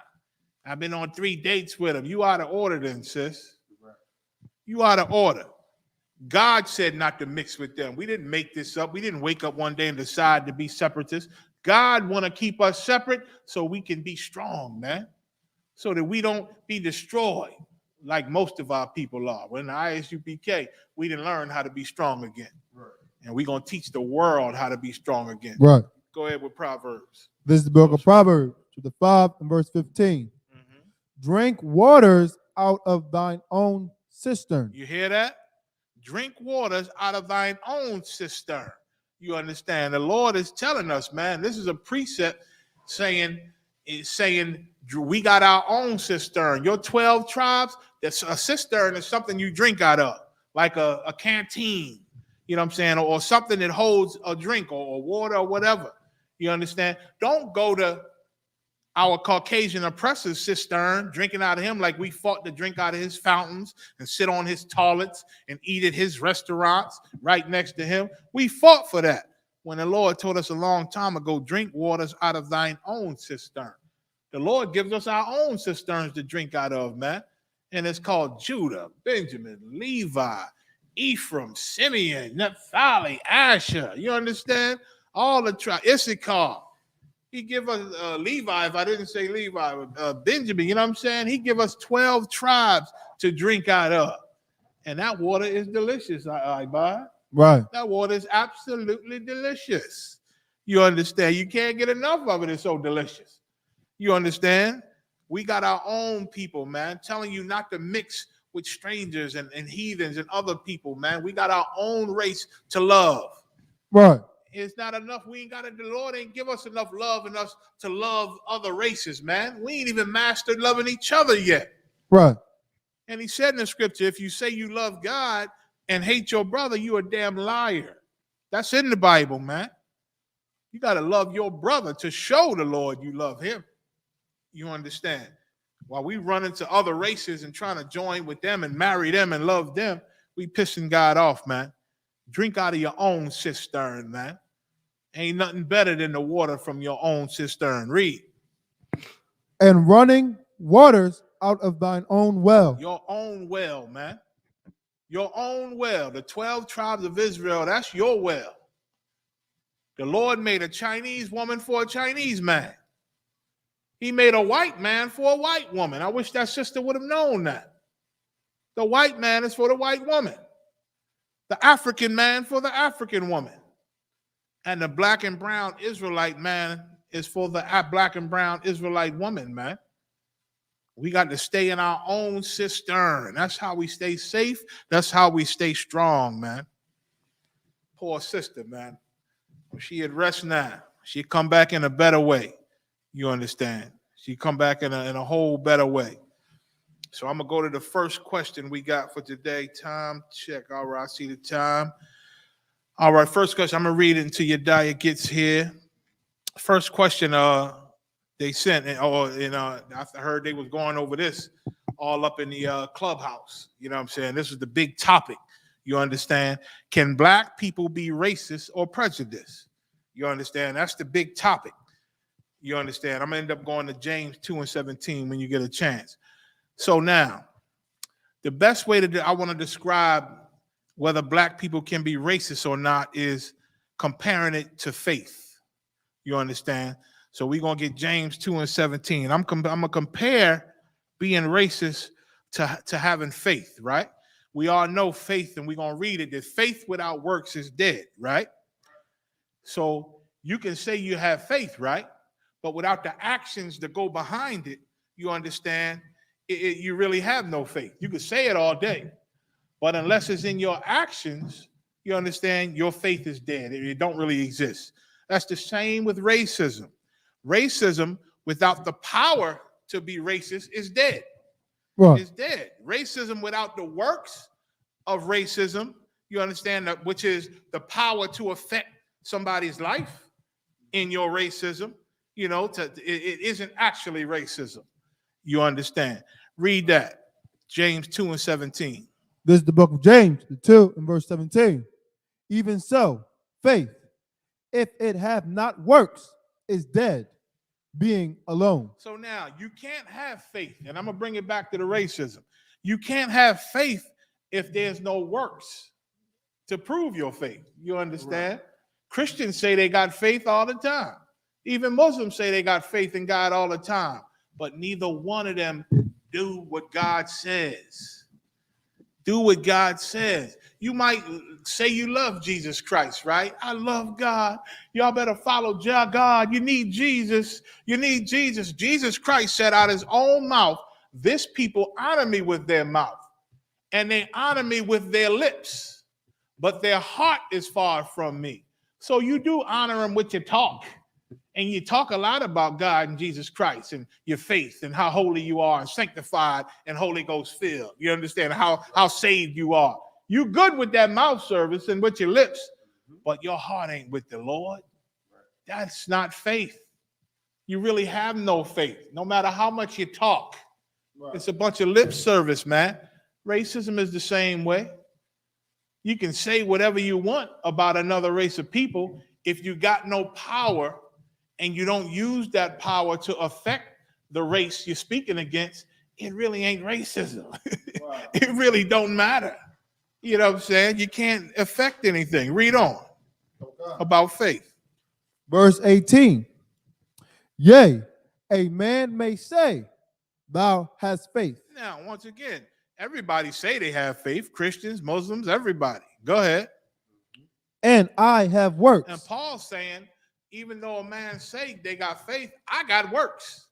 I got actual works. I work for Yahweh Shah. I work for the Most High in Christ, and I'm doing the works. You see it all the time. Go ahead. Show me thy faith without thy works. Paul challenged them and said, show me your faith then without works. Show it to me. Let me see it. How you going to do it? It's impossible, right? You can't show nobody your faith without works, right? But guess what you can do? Read. And I will shew thee my faith by my works. But you can show your faith by your works. Your works will be the living proof right here that you got faith. You understand? You can't prove your faith if you got no works. By nothing, if you ain't did nothing. You can't really prove you got faith. It don't exist. Right. That's the same way with racism. You understand? Prove the way you prove you are racist is by the evil things you do, by a red line in black communities, man. Right. By sending the police into black communities when they live way in the sticks somewhere. You send them and assign them in black and brown communities and give them quotas. They got to make quotas, so they got to invent an arrest somehow. You understand? Their actions show their racism. Donald Trump's actions show his racism. White America's actions, it showed their racism, just like Paul's works show his faith. You understand? Read. Verse 19. Thou believest that there is one God. Thou doest well. It's good that you believe that. Go ahead. That's what you say. You say you believe it. Fine. Go ahead. The devils also believe. White people believe. White people believe too. Go ahead. And tremble. And demons and spirits, they believe also. They know there's one God. Go ahead. Verse 20. But wilt thou know, O vain man, read, that faith without works is dead. Faith without works is dead. You say you believe there's one God, but you don't act like it. You don't act like it. Because hell, a lot of you celebrating Christmas, Thanksgiving, and you go celebrate Kwanzaa. You understand? And you go celebrate, what's that other one? Kwanzaa, some of man, it's that new one that they just made, and that other one where they do down South Street.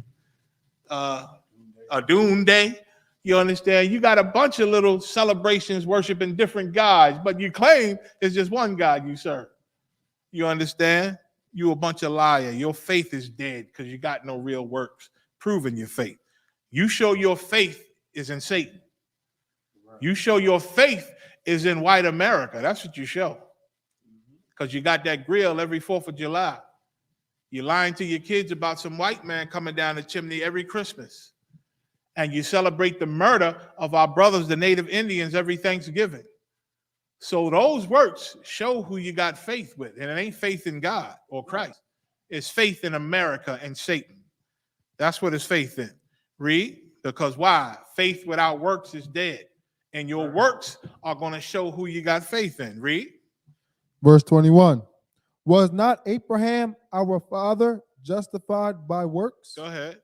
When he had offered Isaac his son upon the altar? So now, Abraham didn't say, I got faith in the Most High. Maybe he didn't say it, but he showed it.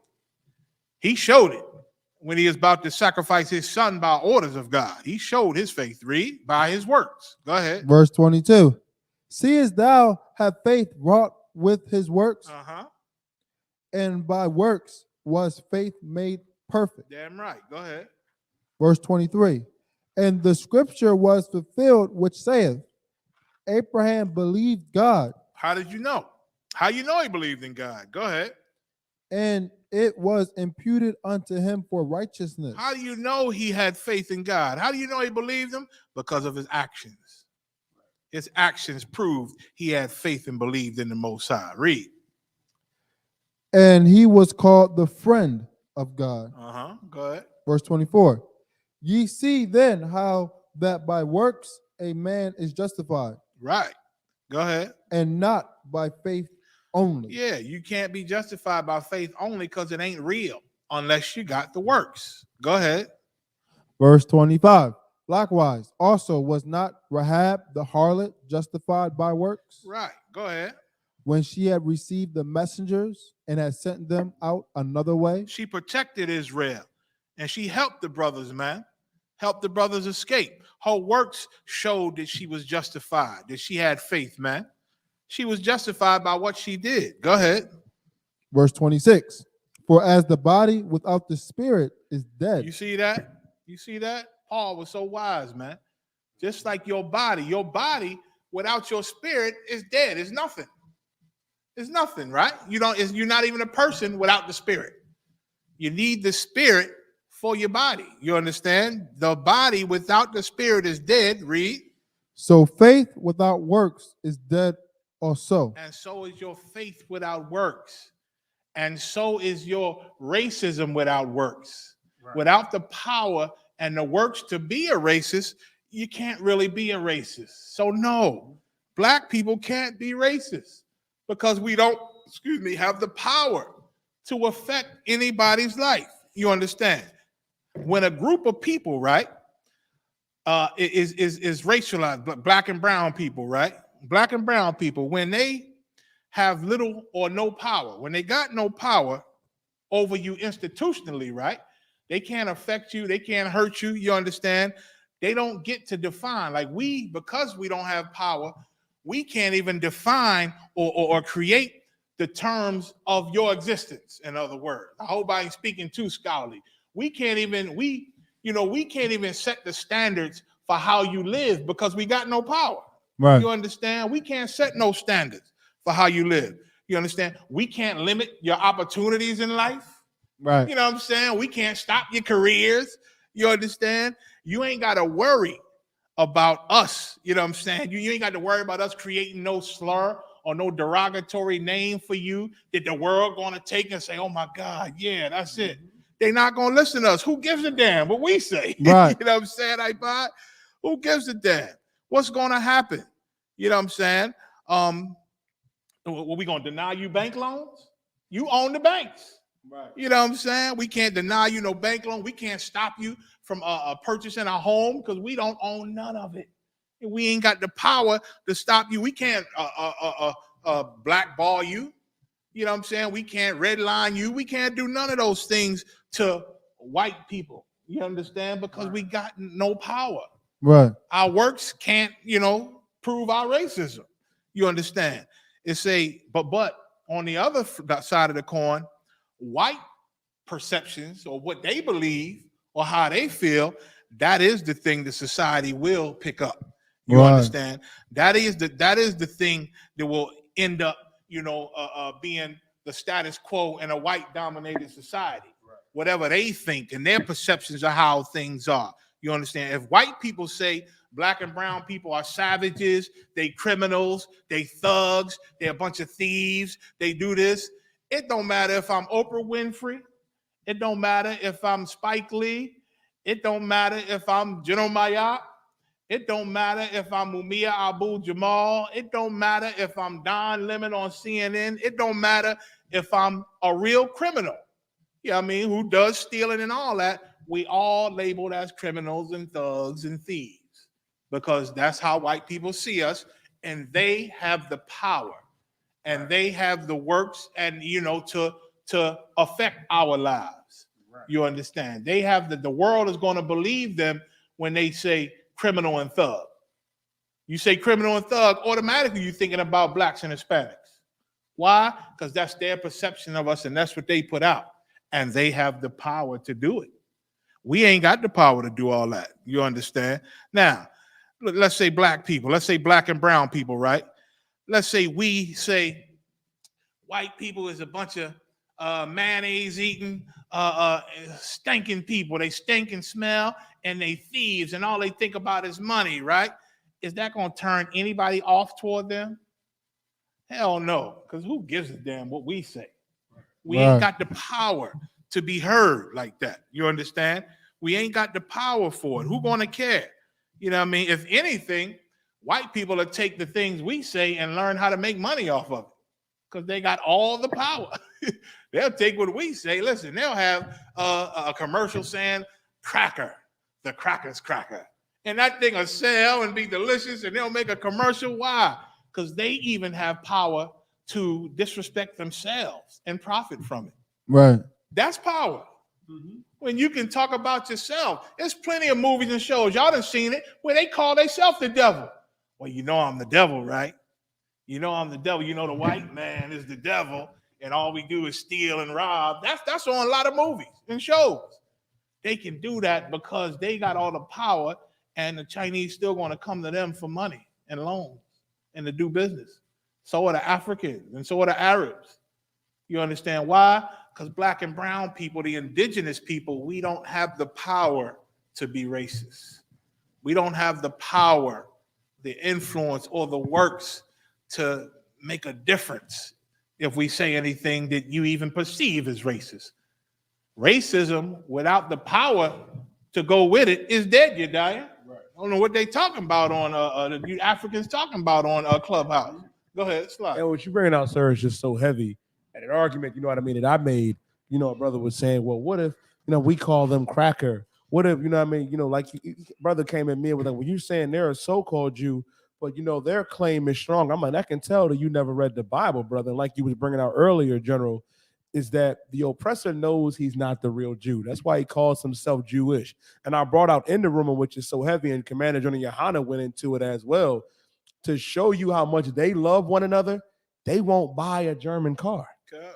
And another thing that they still do to this day, they find old decrepit devils that were Nazis, and they still trial them, you know what I mean, and hang them for what they've done to their people. Mm-hmm. But as blacks and Latinos, the real Jews, the real Israelites of antiquity, what do? We continue to still try to accept the oppressor by having silly arguments for saying, well, maybe we need to stop being racist towards the oppressor and the African and the Arab. What the real racism is what the Arabs and Africans do in our neighborhoods, come in our neighborhoods and rob us of our resources, and the oppressor murdering us in broad daylight and making it seem like it's not a big deal.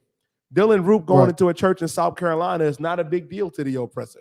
You know what I mean? Them walking in Breonna Taylor's home and murdering her and only charging the devils that murdered her, you know what I mean, with the bullets that missed, goes to show you that we can't possibly be racist against them.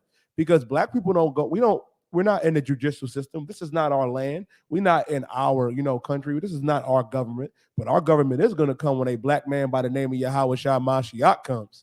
Then we can have that argument. And it ain't going to be an argument, and it ain't going to be a discussion. That's going to be real justice for what these heathens do to us. That's all, sir. Right. No sweat. Like they looked at as heroes. Listen, Ahmaud Arbery's murderer, right? His wife was trying to start a GoFundMe and labeling him as a hero. He's a hero, send money to support us. It's wrong. He shouldn't be in jail, because that's how the majority of these people feel, man. Like they heroes when they murder us, like you brought out. You understand? They got the power to be racist. They have the works to be racist. You better believe that. They got the works, man. You know what I mean? So was it that you die? Good points, man. Give him a hand. Good points. You know what I'm saying? That he brought out. That was a hell of a point. You know what I mean? So once again, we can't be racist, man. We don't have the power. We don't have the works to be racist. You understand? And white people love to say, well, how can you don't call me racist? Like, it's taboo politically. On national TV, you can't even call them a racist unless you got any proof. You understand? No matter what they say about black people. You see the one, well, it's a ton of them. It's a ton of them. Like even politicians. You see politicians taking pictures with the white nationalists, holding up the race, the white nationalist signs and whatever, and they running for office. You understand? And it's not like they coming together and say, "Oh, well, he can't run for office. He's a racist. He's a white nationalist. Look at him holding up the white nationalist sign." No, that's okay in America. Go ahead. If I may, sir, you could storm the Capitol. And then, you know what I mean, run for governor, run for mayor, and win. But you stormed the Capitol. God, committed treason, fought against the government, and still get elected as a government official, man. Right. In America. Mm-hmm. In America, because they love their own and they got power in this place. Mm-hmm. And we don't have the power to affect them. We see their lies. We saw Donald Trump and all of his lies. We see these politicians and we see them being liars and bastards, and we see their racism, but we can't do anything about it but march and complain. March and complain. You understand?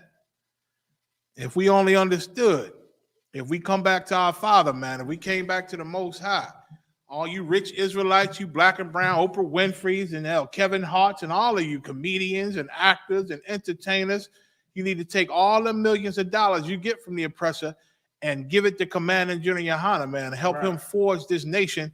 And we can do something about the oppression, man. We can do something. We'll grow and get more schools and get more brothers and sisters and be able to travel more and wake up more people around this globe. And the Lord going to hear us, man. He hear our prayers, you understand? And he'll put an end to this place. You understand? But you worried about being canceled. You worried about being cut off. Why? Because you know the people you work for are the racists.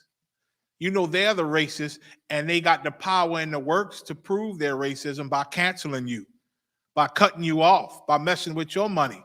And you, even if you wanted to be racist against them, you can't, because you the slave. And you got no power to be racist against them. And if you even act like you're racist against them, they'll cancel you and show you who the real racist is. You understand? Right. So even when black and brown people try to be racist, Yediah, we'll get smashed with the real racists. The real racist will lift his head and show us, Negro think he's racist? I'm going to show him what racism is. On the streets. They'll do diabolical things, man. They'll forge the lease to your goddamn house. And the police will come and throw you out. And it'd be years before you get it all straightened out. And you done went through shelters and all this and that while you trying to work it out and running out of money because you ain't got the money, which helps with the power. You ain't got the money to even fight them. So you say to hell with that house. I was sick of it anyway. That's how people say about their car. Their only car, man, they happen to have a bulb out, and the police come and take the car and say they resisted arrest and put their car in the impound. And by the time they get out of jail a week later, they got a week full of impound charges and they can't afford to get it no more. And while they working to try to hustle the money, another day that went by. It's more money and more money. So we just say, the hell with it, man. I ain't never want that car anyway. I was sick of that car. It's costing me so much money. That's the excuse we give ourselves because of the racism. Right. And we can't be racist. We would like to be. We would like to have the power to be racist. I'd like to show a lot of devils some good racism. Right. You understand? But I know this is their country and this is their time and this is Satan's kingdom. You understand? And if we attempted to show any type of racism, like we really racist, like black people get with white people and say, you know that old thing the Muslims used to say, I'm with her to do what they done for us for 400 years. F them, right? But like y'all, I think you might have brought this out, Yediah, a couple of days ago. When we mixing with them, we are the slaves. Like we like to act like, yeah, I got this white girl. I show her I'm the boss, man. I'm the slave master in this relationship and this and that. Negro, you just don't know. She's the slave master. She lets you play your routine like you in charge and you the boss. But if you ever disgruntled her, she pick up that phone. She can show her power to you anytime. She'll show you who got the power and who's the real racist. You think you're racist because you're tearing up from the back calling a cracker devil, right?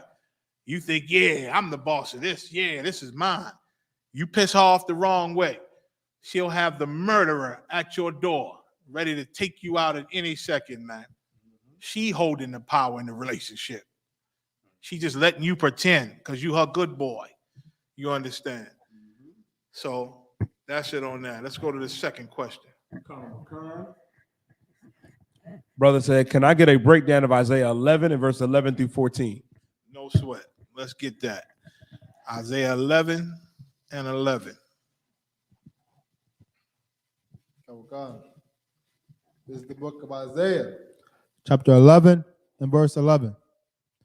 And it shall come to pass in that day that the Lord shall send his hand again the second time to recover the remnant of his people. So this is going into the Lord delivering us after all the hell, after all the punishment, after all the curses that he put on us when he warned us about it a long time ago through Moses. We still went and broke the covenant and still disobeyed the Most High.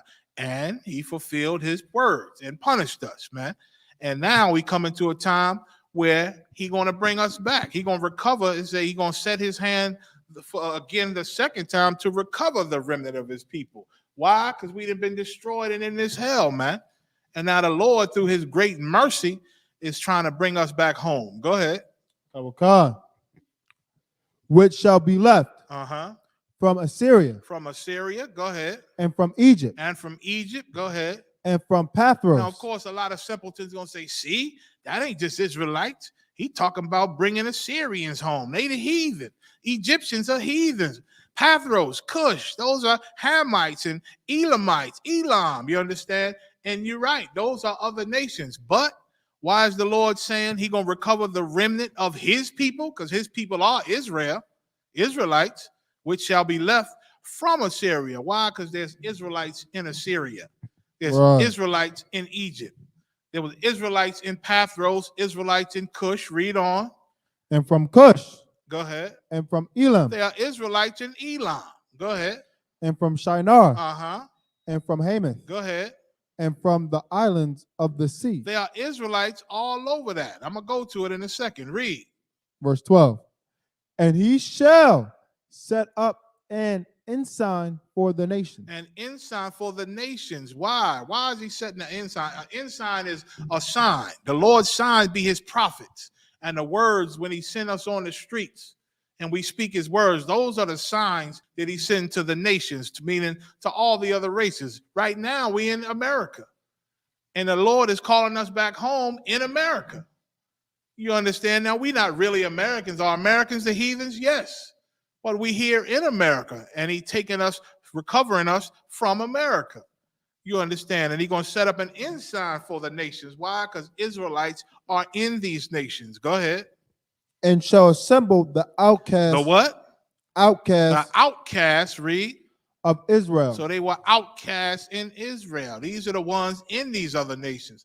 The outcasts of Israel are the ones in Assyria, in Egypt. Go ahead. And gather together the dissemble.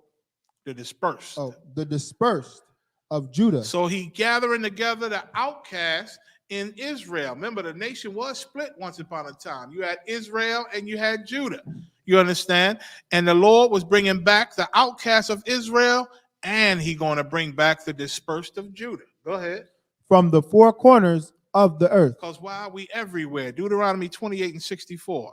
Then I'm going to come back to Isaiah.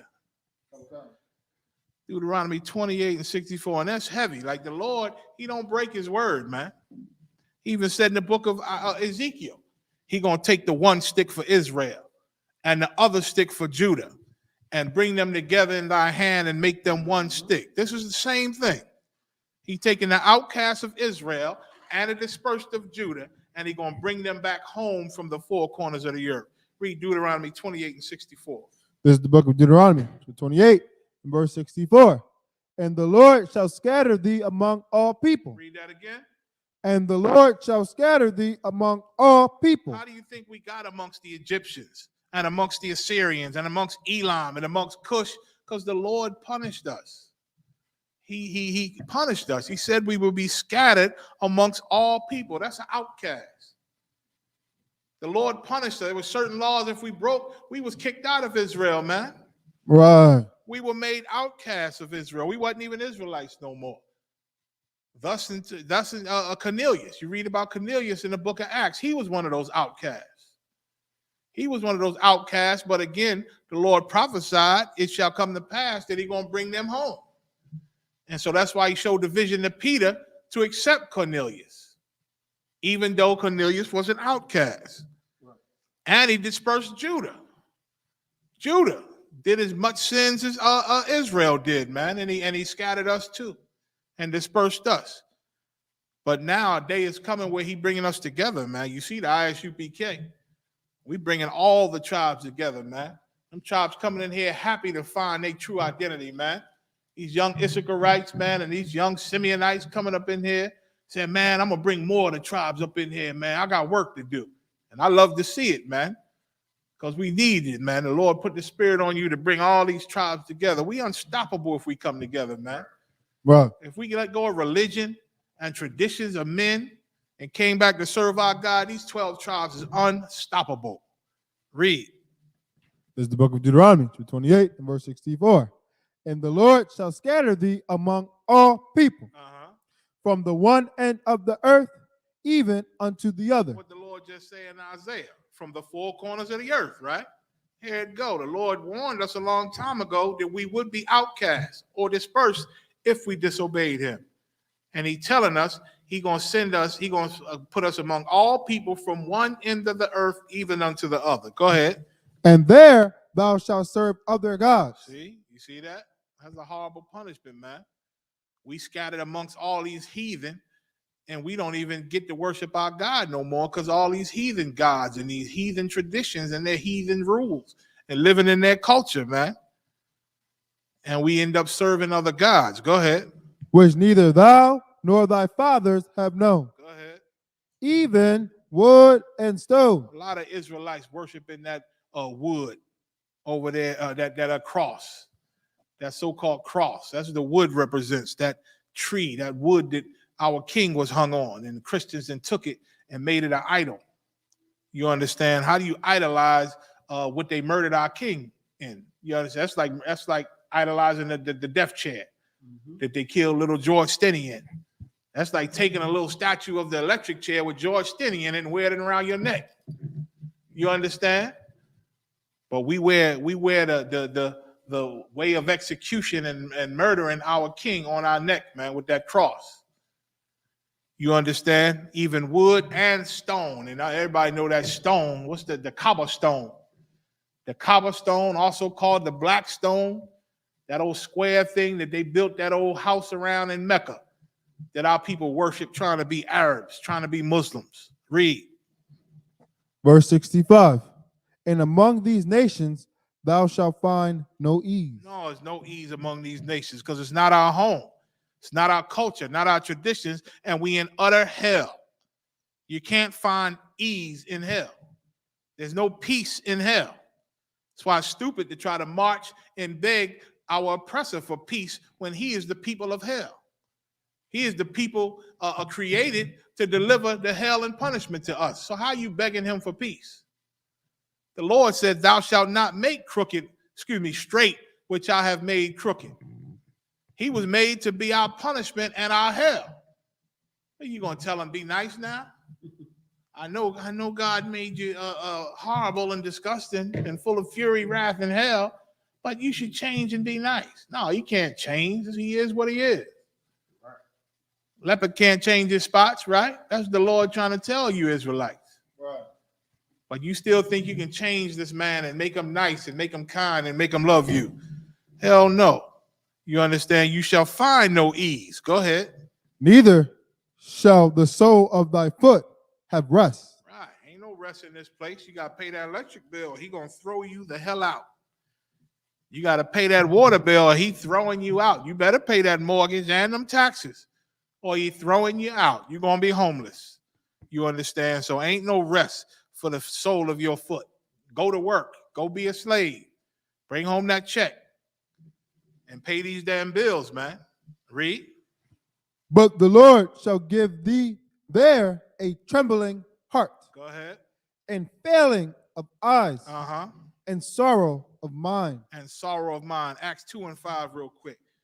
So that's showing you how we got amongst Assyria and Egypt and all these other places. We was punished to be scattered, man.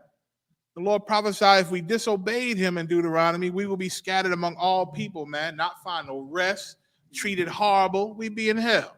Hearts trembling, eyes failing, mind sorrowful. Nothing but sorrow in this place. And you talk about, I want to be happy. I'm supposed to be happy. God want me happy. No, he put you in America not to be happy. He put you in America to see that we done made a big mistake by going against him and we got to come back home to him. Right. So he can give us our kingdom and our rulership and destroy these people that hurt us. And then you can smile. Smile then. You want to be nice and kind to white people? You can do it, just not now. Just not now. It's going to come a day when we're going to have our kingdom. We're going to be in charge under Christ, and we're going to rule this earth. Then you can be nice to white people. You can pet them.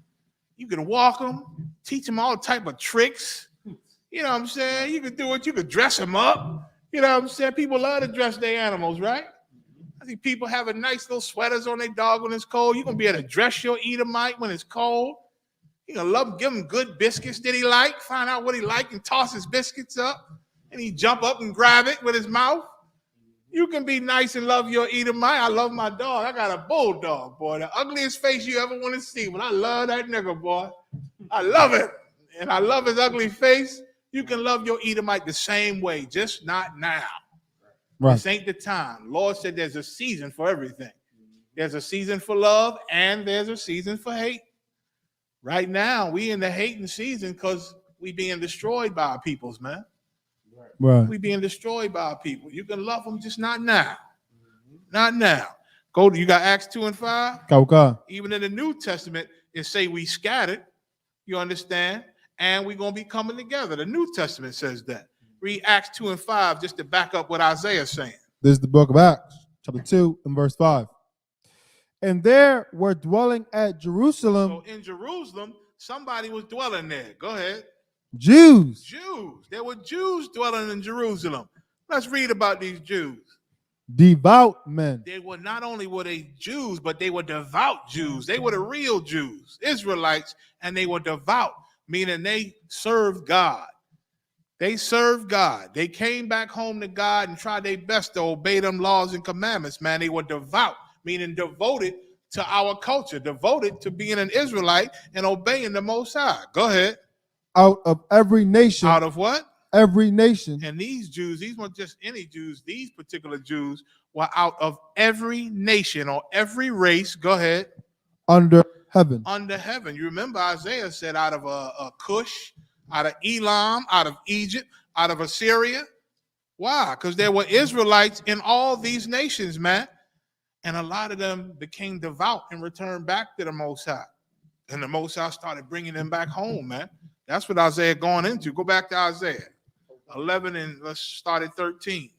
This is the book of Isaiah, chapter 11 and verse 13. Go ahead. The envy also of Ephraim shall depart. Like Judah, Ephraim envied Judah. The tribes were at war with each other, man. We was having tribal wars. Ephraim ran the whole half of Israel, called Israel, and Judah ran the other half, called Judah. You understand?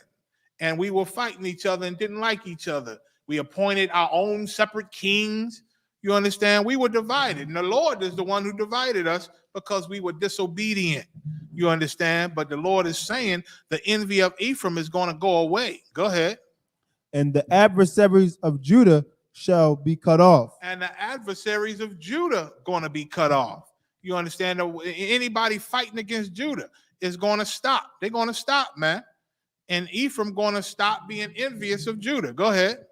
Ephraim shall not envy Judah. That's going to end. The Lord bringing us together to be a family again. No more beef, man. No more beef between the two half of the tribes. A lot of that still exists in 2021. You know what I'm saying? A lot of so-called Puerto Ricans, which is the tribe of Ephraim, and the other Hispanic tribes. They don't like a lot of the Negro tribes, and a lot of the Negro tribes don't like the Hispanic tribes. Why? Because our oppressor turned us against each other.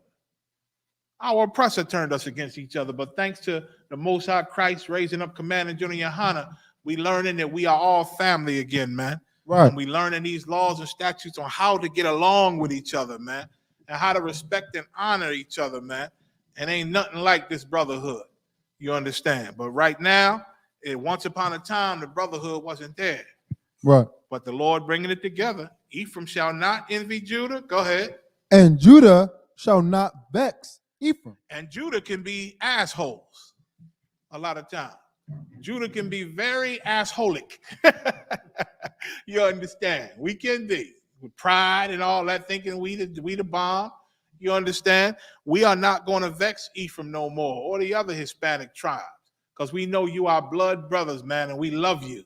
You understand? We love you to death, and we want to see more of our other piece of the nation, man, our Hispanic and Indian brothers and sisters. Right. Come on in here, man. Read. Verse 14. But they shall fly upon the shoulders of the Philistines toward the west. And that just means the Lord going to bring them together to fly upon their enemies, man. Like an eagle, like a giant bird, swoop down on some small prey, grip him up and take him away and eat him and destroy him, or just attack him and kill him right there.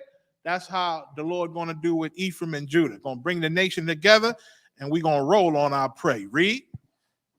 They shall spoil them of the east together. Damn right. Spoil means to destroy. Go ahead. They shall lay their hand upon Edom and Moab. Oh boy. Oh boy. The Lord said we're going to lay our hand on Edom and Moab, because these bastards done us evil forever, man. Forever. Moabites, which are the Chinese, they always join in hand with the Edomites, which are white people that oppress us. They see that nobody respects us, especially Caucasians, right? So they flex their muscle, man, and flex their power, and they can be racist against us because they have the power to do it also.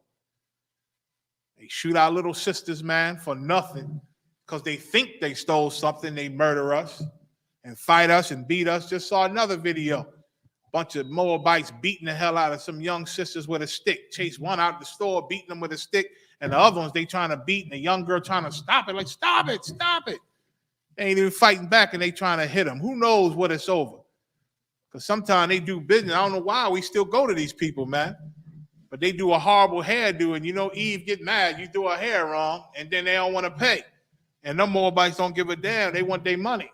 And now it's a big beef, man. Now it's a big beef. And we want to shut down their stores and burn it to a crisp. But you know, we got the oppressor. We got Edom.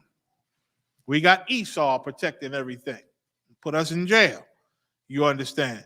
So he said they shall lay their hand upon Edom and Moab, white people and the Chinese. Go ahead. And the children of Ammon, and that's the Japanese. And the children of Ammon, go ahead, shall obey them. Damn right, they better. They better, or we'll fly on their shoulders too. Right. Or we'll spoil them too. They better obey us. Right. You understand?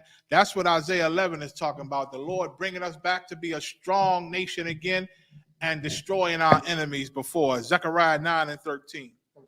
Then I'm going to go to the next question. Zechariah 9 and 13.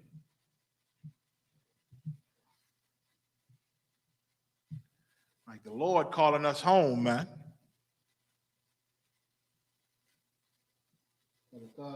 Where's that? This is the book of Zechariah, chapter 9 and verse 13. When I have bent Judah for me, filled the bow with Ephraim. When I have bent Judah for me and filled the bow with Ephraim. Judah is the bow. He bending the bow. When I bent Judah for me like a bow, and then he fill it with Ephraim. Ephraim is the arrow. Ephraim is the arrow. Once again, talking about Judah and Israel coming together, man. Coming together as one nation, and the Lord gonna take Ephraim and Israel and bend them like a bow. Bend Judah like a bow, and fill that bow with Ephraim and Israel. They the deadly arrow, and we the bow that's gonna shoot them. You understand? Meaning the Lord forging a weapon with us, man. And in the right spirit and coming together and not loving our oppressor and showing our faith with our works. You understand? The Lord will put his spirit on us, man, and we'll be his mighty weapon once again. So he gonna bend Judah like a bow and fill it with Ephraim. Go ahead. And raise up thy sons, O Zion. And raise us up. Zion is another title for Israel. Go ahead. Against thy sons. Against somebody else's sons. So Lord raising up the Israelites against somebody else's sons. Whose sons? Against thy sons. O Greece. Oh, who? Greece. Greece is representing the Caucasian race, aka white people, aka Europeans. You understand? Our oppressor. Our oppressor. The Lord said he's going to raise the Israelites, the whole nation, up against our oppressor. Read. And made thee as the sword of a mighty man. And going to make us as a sword of a mighty man. So the Most High, he going to be with us, man. And we ain't got long to be in this place. You understand? We ain't got long. We in the last days. We've been telling you this for a while now. You understand? And the last days don't mean next week. Maybe not even next month. Maybe not next year. You understand? But we close. Prophecies being fulfilled. Things going to get worse. And if you want protection, you better show your faith by your works. Right. You better show your faith, man. You understand? So that's what Isaiah 11 is talking about. The Lord bringing us home and taking us out of these other nations and bringing the tribes back together again to be a mighty conqueror against our enemies. Let's go to the third one, Uday. Brother Ernst, if I could, sir, can I get a breakdown of Romans 14:5? I heard a Christian use this to justify celebrating Christmas. The water, sir. No sweat. So Romans 14:5, let's get it. He said he heard a Christian justify celebrating Christmas with this scripture. Let's see. Maybe Christmas is in there. Maybe I missed something. All the fa-la-la-la-las and the Christmas balls and the fake snow ornament around the tree. Maybe the star at the top of the tree is in there. Maybe Santa Claus is in there with his boyfriend. Maybe Santa Claus is in Romans 14:5 with his boyfriend.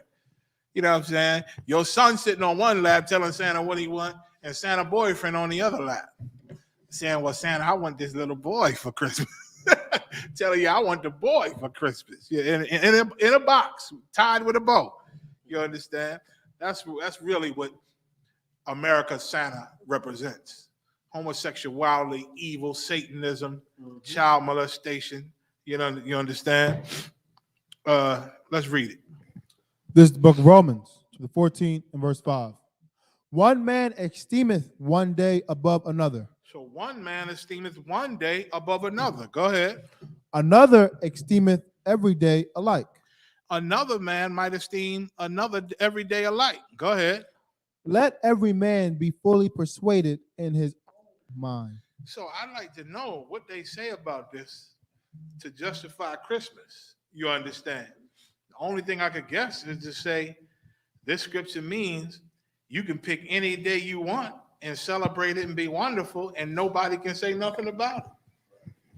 That's the only thing I could think of. So you could say, all right, well, Christmas is my favorite day. That's just my day. If the Lord say, be fully persuaded in your own mind. This is what this is talking about.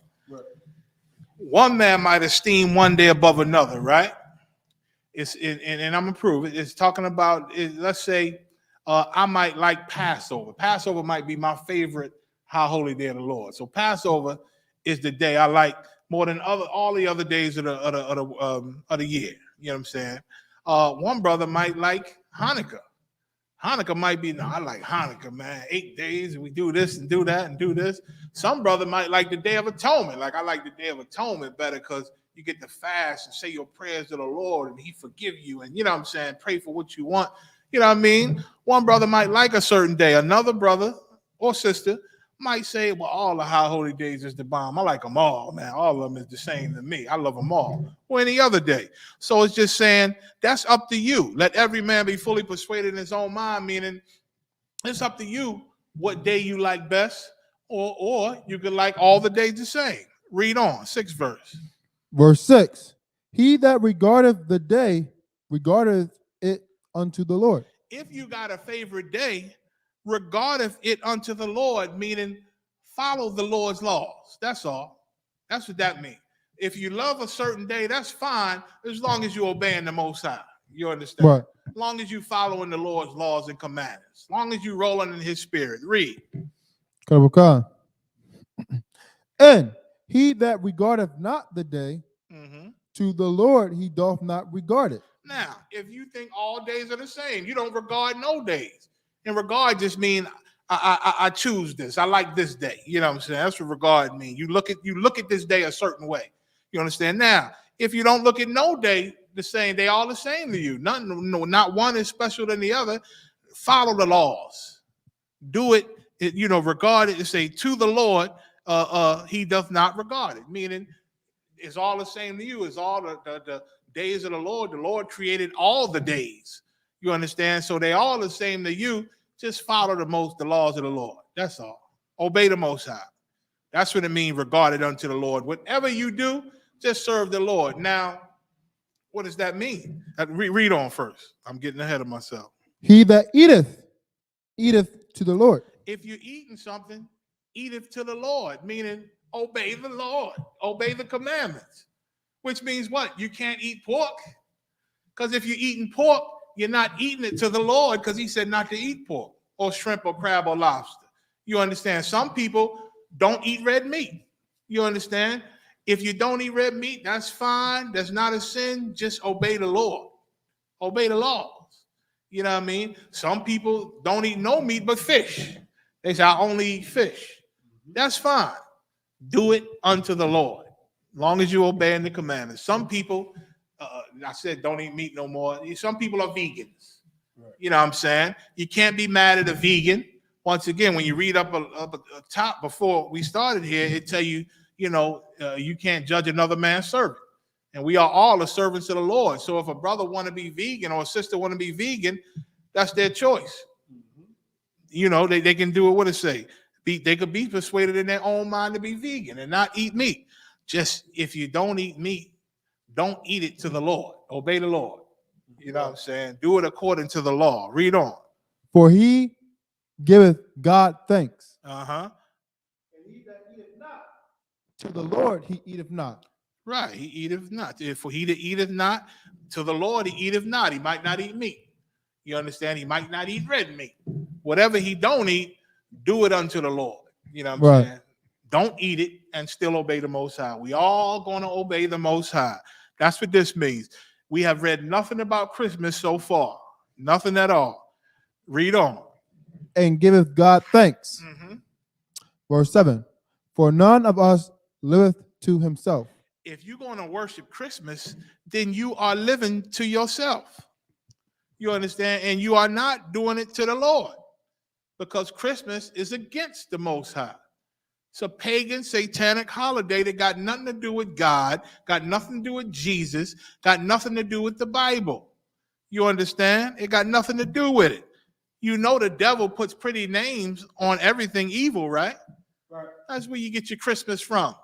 Just because it got it, but it's called Christmas. It got Christ in the name. Well, the devil did create it. You understand? Right. And he is the devil. He's the deceiver. You understand? Right. They call murdering our babies. They got a pretty name, Planned Parenthood. That sounds wonderful, right? Sound responsible. You understand? It sounds like you putting thought into it. You're planning your parenthood when it's just the same old murder. Right. It's just the same old genocide. Right. You understand? Because he is the devil, this man who's over us. Read. And no man dieth to himself. Right. Go ahead. Verse 8. For whether we live. Right, meaning we ain't really in control of things. We can't, we don't choose to live, and we don't choose when we die. Read. For For whether we live unto the Lord. If you're alive, it's best that you live unto the Lord and obey him and follow in the footsteps of our King Yahushua. Go ahead. And whether we die unto the Lord. And if you die, it is a great honor to die in the name of the Most High in Christ. That's called the honorable death. You understand? You'll be on the chariots before the rest of us. You understand? You'll still get all the rulership and the benefits and the wealth and the riches that we going to get that's still alive. You understand? So even if you got to die, die honorably in the name of Yahushua Christ. Go ahead. Whether we live, therefore, or die, we are the Lord's. Whether we live or die, we are the Lord's. And that's the whole point. Meaning, whatever you do, if you choose one day over another, if you look at them all the same, make sure you're obeying the Lord. Right. Make sure you're doing it in the spirit of the Most High in Christ. That's what it's saying. It's got nothing to do with Christmas. Isaiah 55:8. And then I'm going to get Amos 5:21. You understand? Being persuaded in your own mind, meaning you have the right to say, I like to do this instead of this, as long as it is not breaking the Lord's commandments. You can choose to not eat meat, or you could choose to love yourself some meat. You understand? You can choose to have a favorite high holy day. You understand? You could choose a lot of things. It's your decision, your choice. But whatever you do, you understand, whatever you do, make sure it's in the Lord, in the spirit of the Lord, and obeying him. Whether you live or die, do it unto the Lord. Isaiah 55:8. Okay. This is the book of Isaiah, chapter 55 and verse 8. For my thoughts are not your thoughts. And look at that. The Lord said, my thoughts are not your thoughts, meaning you can't have your own favorite things that go against God, that go against the Lord, and sin against the Lord. You can't choose Christmas and think the Lord is saying, if it's your choice, you could choose Christmas, because it's against the Lord. Right. You can't choose Thanksgiving and think it's your choice and the Lord is okay with it, because it represents the slaughter of the Lord's children. You understand? Your thoughts are not his thoughts. He tell us not to eat certain things because he know what's good for this vessel, this body that he created. Right. You understand? And because we follow the heathen and not the Lord, we eat these abominations and these things that he say don't eat, and we die from these things, man. We died from high blood pressure more than anybody, diabetes, strokes, you understand? All these things, cancer, all these things because of these poisons that, we put in us against the Most High. You understand? He said, my thoughts are not your thoughts. Go ahead. Neither are your ways my ways. Right, go ahead. Saith the Lord. Like our ways aren't his ways. So you can't decide to have a day. Go to Amos 5:21. You can't choose a day like Christmas that's not in regards to the Lord. You got to regard the Lord, whatever you're dealing with. You choose a favorite day, do it in regards to the Lord. You have every day that's the same, do that in regards to the Lord.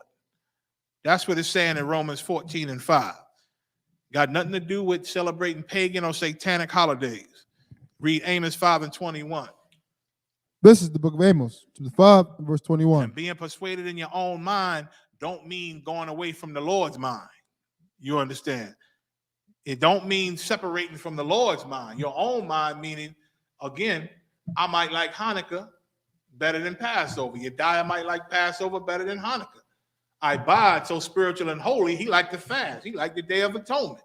You understand? That's all of our choice, but we all going to obey the Most High.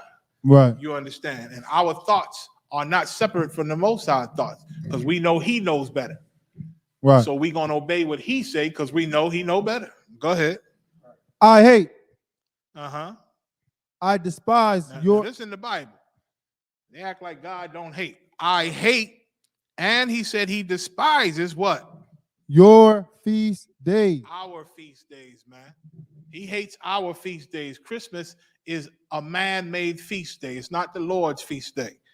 That's why he said your feast day. He hates them, man. He hates Christmas. You understand? So you can't choose to say, oh, well, if my favorite day is Christmas. No, it got to be in regard to the Lord. And if your favorite day is Christmas, you disrespecting the Lord. You're not obeying the Most High. Go ahead. And I will not smell in your solemn assembly. And he ain't trying to smell that good food. He ain't trying to smell none of that in your feast days. That's what a solemn assembly is. Solemn meaning something special, something formal, like a holiday or something. Something you look at is a step above the average. So this gathering, this assembly is something special. You have a whole feast and food, and your family is over, and your friends over. The Lord say he ain't trying to hear none of that or smell none of that good food or give it respect or honor or nothing. You understand? Because he didn't sanction it. He didn't sanction it. He gave us all the holidays we need. Our holidays mean something to us and for our people and for the unity of our people. When you out here celebrating the holidays of the heathen and of the oppressor, they mean something to the oppressor, not us. It's a good thing for the oppressor, not us. It represents his conquering and his murdering and his lies and his ways to make money. But it don't benefit us. Celebrating Christmas and Thanksgiving, it destroys us. And New Year's. So that's it on that. Time check, 12:46. All right, let's get this last one in. I think we got time. So I got one, but can I get a breakdown of Jeremiah 31 and verse 21 through 24? Come. Jeremiah 21, Jeremiah 31st chapter, and the 21st verse. Whenever you get it. This is the book of Jeremiah, so 31 and verse 21. Set thee up waymarks. Make thee high heaps. Go ahead. Set thine heart toward the highway. All right. So when you read this is a waymark is like a sign giving you directions. Like signs, you might see this place in 5 miles. Then a mile down, you might see it say it from 4 miles. Then 2 miles down, it might say another mile, make a right, exit here. You know what I'm saying? Those are waymarks. You know what I'm saying? To give you the marks to give you the way. You know what I'm saying? It's simple, a sign to give you direction. So the Lord is saying to the prophets, set up waymarks. Go ahead. Even the way which thou wentest. What does it say? Set thine heart toward the highway, even the way which thou wentest. The Lord is calling Israel home. And the Lord is sending prophets and giving signs to let us know this is the way back home. This is the way back to me. You understand? And they're using highway and sign markers as a metaphor to let you know he calling us back home, and he giving us signs to find our way back home. Go ahead.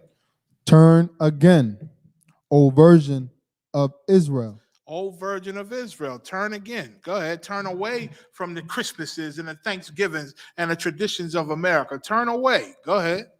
Turn again to these thy cities. Turn away to your own cities, to your own culture, to your own way of being, your own laws. Go ahead. Verse 22.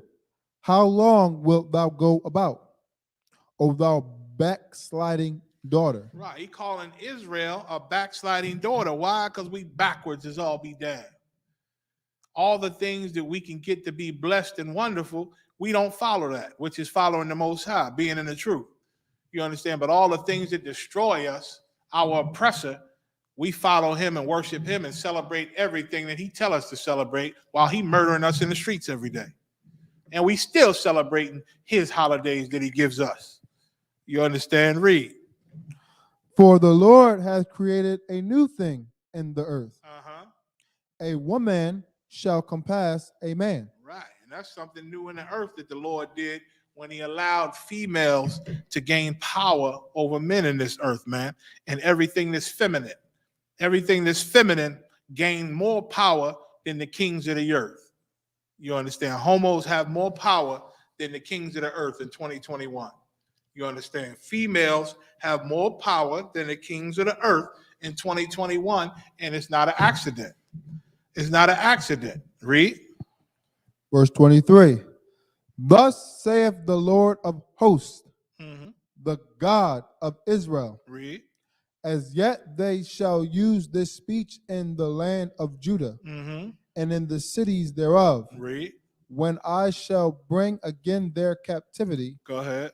the Lord bless thee, O habitation of justice. Con. So all these things the Lord said, come back. I'm gonna set waymarks for you. Return again. You know what I'm saying? How long you gonna be backsliding? You understand? You see the earth can change. Everything is backwards. That's part of the backsliding. A woman compassing a man. All of those things are backwards things. You understand? And now he's saying, and yet they shall as yet they shall use this speech in the land of Judah and in the cities thereof. Like he's sending the prophets to say these things, and everybody hearing these things. When I shall bring again their captivity. You understand? The Lord bless thee, O habitation of justice. Did you read on? And mountain of holiness. So he pleading to Israel. He pleading to us to hear the speech that the prophets are saying.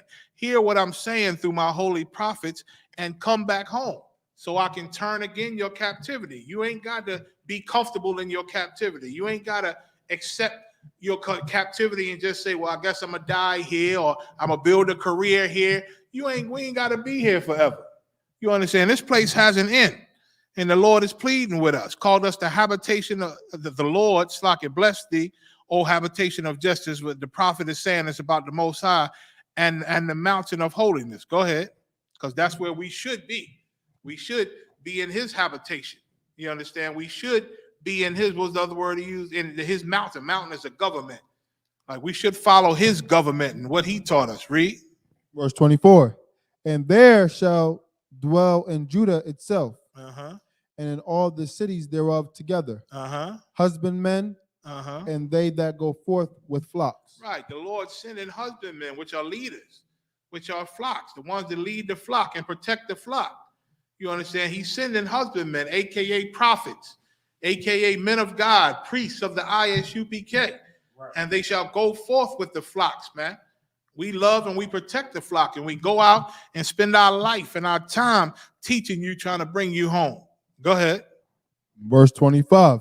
For I have satiated the weary soul. I have satiated means satisfied. Look it up, it means satisfied. I have satisfied or satiated the weary soul. How is that? By putting the truth on the earth, man.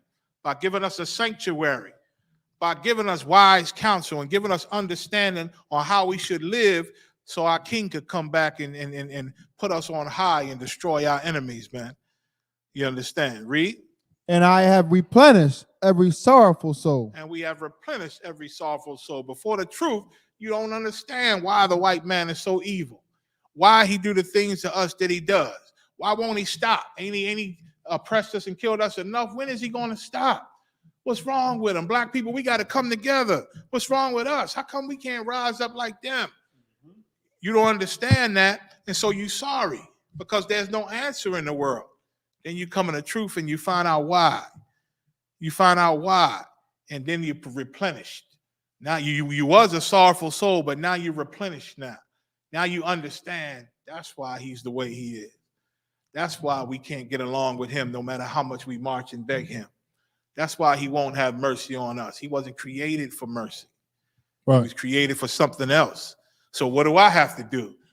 See, this is what I have to do. I got to serve the Lord. I got to show the Lord I'm worthy of being taken from under their foot.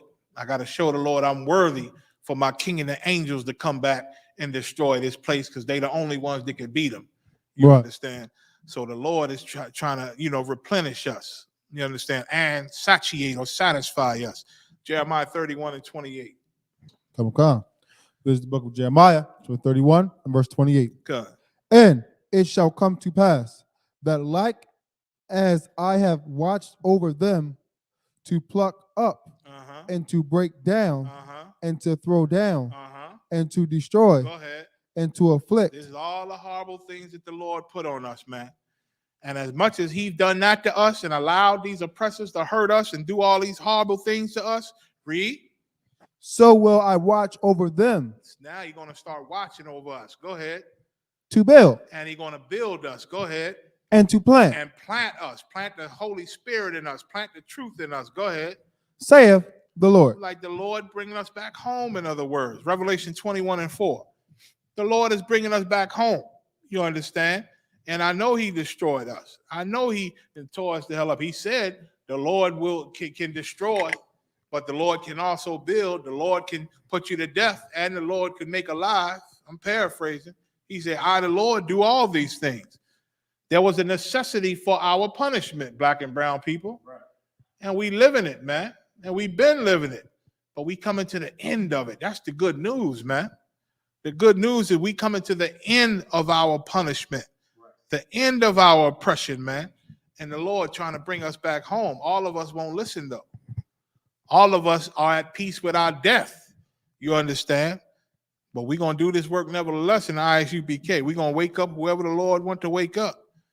Go ahead, Revelation 21:4. This is the book of Revelation, chapter 21, verse 4. And that's what Jeremiah is all about. The Lord bringing us back home and trying to guide us and send signs and prophets and send his word and remind us who we are and what we're supposed to be doing. Go ahead.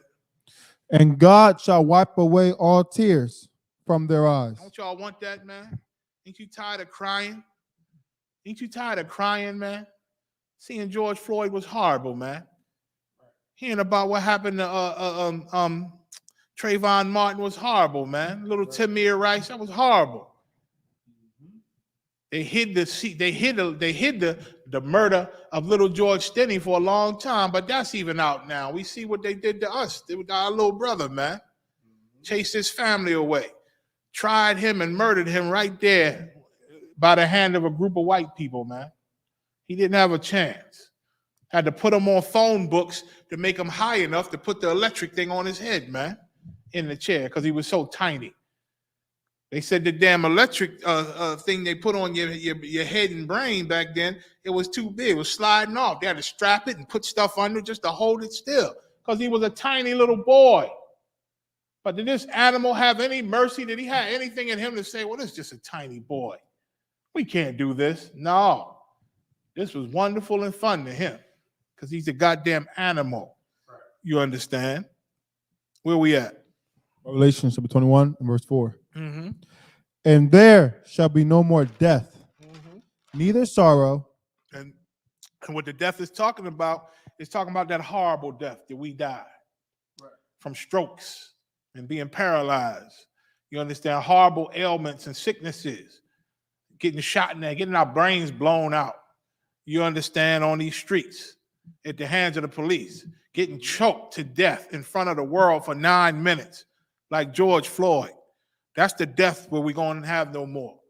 And that day when we get our kingdom, we're going to sleep like kings. We're going to die like kings die, man, royal, around our family in a nice old age after we done a ton of great things and earned a good reputation, man. And we're going to lie in our bed with all our grandkids and our children around us, man. And then we're going to close our eyes and sleep with our fathers, man. That's what the Lord called it. It ain't going to be the death, horrible death of the curses that we die in now.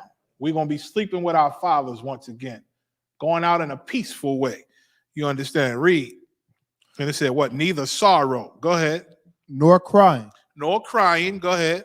Neither shall there be any more pain. No more pain, man. Ain't you tired of your back hurting, your feet hurting? Ain't you tired of the pain of injustice? Seeing our people get dealt with injustice, seeing the unfair racial system, you know, the systemic racism in this place, unfair. You see, and they get off with the top most horrible crimes. They don't do no jail time. You understand? They don't do no jail time. But us, we in jail for having dog fighting stuff in our house. We go to jail for 6 years having dog fighting paraphernalia in our home. You ain't got to have no video of us actually fighting the dogs, but the dog fighting paraphernalia is enough to send us to jail. Right. But you get a Caucasian or oppressor to murder before the nation caught on video, and he most likely is going home. Most likely. Read. For the former things are passed away. Damn right. All the hell and the curses that was put on us for our disobedience against our God, that's gone now. The Lord is going to end them. All we got to do is come back home. Isaiah 14:1. All we got to do is come back home, and the Lord going to get rid of all those former things, the former hell and the pain and the anguish and the sorrow and the crying and the tears and the death. The Lord getting rid of it all. We at the end of that thing, man, that punishment. Read. This is the book of Isaiah, chapter 14 and verse 1. For the Lord will have mercy on Jacob. You hear that? Go ahead. And will yet choose Israel. Go ahead. Damn right. And set them in their own land. We going back home, and we don't care who don't like it. Whoever don't like it, they're going to answer to us in that day. But we going back home in our own land. Go ahead. And the strangers shall be joined with them. And strangers going to be joined to us. Go ahead. And they shall cleave to the house of Jacob. Meaning they're going to submit to us. They're going to obey our every command. They're going to cleave to the house of Jacob. Go ahead. Verse 2. And the people shall take them Uh-huh. and bring them to their place. And the people, which are the Israelites, Jacob and Israel, they're going to bring them to their place. What's their place? The rightful place beneath our foot. Right now, we're beneath them. Right now, we take orders from them. But their rightful place is under us, taking orders from us. That's their rightful place. You understand? And we're going to take them and bring them to their place. That's when you can love white people. Like we talked about earlier. You can love them in this time when we got the power to bring them to their place, which is beneath us. Read. And the house of Israel shall possess them. The who? The house. And the house of Israel. The house of Israel. Israelites, 12 tribes, the real Jews, black and brown people. Go ahead. Shall possess them. Shall possess them, excuse me. Shall possess them, meaning own them. We're going to own them just like they owned us. We're going to own them. That's their rightful place, to be owned by us, because we more fair and more merciful and more just than they are. So they're going to be owned by an honorable people, man. A people with integrity. They're going to be owned by us. They shall possess them. Go ahead. And the land of the Lord. Go ahead. For servants. For servants. Go ahead. And handmaids. And handmaids. That's male slaves and female slaves. Go ahead. And they shall take them captives. Go ahead. Whose captives they were. And the people who we are captives of now, we're going to take them captives real soon, man. Lord bringing us home. Ain't no stopping that. We going home. Right. We going home. We're going to take them captives whose captives we were. We are currently right now. Go ahead. This is talking from the future tense. This is in the future. Go ahead.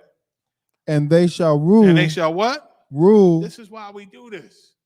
This is why we teach these words. This is why we don't eat pork, shrimp, crab, lobster. This is why we obey the Most High, because we want to rule, man. We want to rule over our oppressor. That's what we want. And the Lord telling you is going to happen. And they shall rule. Go ahead. Over their oppressors. We're going to rule over our oppressors, man. It's going to be a beautiful thing. Read on. Last verse. Verse 3. And it shall come to pass Uh-huh. in the day that the Lord shall give thee rest from thy sorrow. In that day, the Lord going to once again give us rest from our sorrow, because we're going to be in charge. Ain't going to be nobody oppressing us and over us to make us sorrow to make us sorrowful anymore. Right. Read. And from thy fear. We're going to be ruling and in charge and enforcing the Lord's commandments. Ain't going to be nobody over us, oppressing us and terrorizing us and making us fear them anymore. Read. And from the hard bondage. We're going to be in charge. We're going to be ruling, and ain't nobody going to be over us and oppressing us and terrorizing us and making us serve hard bondage under them no more, making them rich. No more of that. They're going to come to us for days off. They're going to come to us for a vacation. Right. And we better be in a good mood when they ask, or they could lose their life, and they're going to know that. They're going to know that. And from the hard bondage, go ahead. Wherein thou was made to serve. Wherein thou was made to serve. We was made to serve hard bondage under a caveman, under heathens, under animals, man. We was put under them to serve them. Check them quarters. I ain't said no along. We was made to serve them, man. We was made to be oppressed by a caveman, an ignorant beast monster, man. You understand? An ignorant beast monster. If there's a ticket on it, don't put no quarters in. You understand? And the Lord is coming to deliver us. And all these scriptures, y'all questions have some good questions, man. And most of them is about the Lord bringing us home again. The Lord bringing us home and giving us our rulership, man. That's what we work for in the ISUPK. You thought we were just working here for free to look cool? I know we look cool in our beards, braids, and boots. I know that.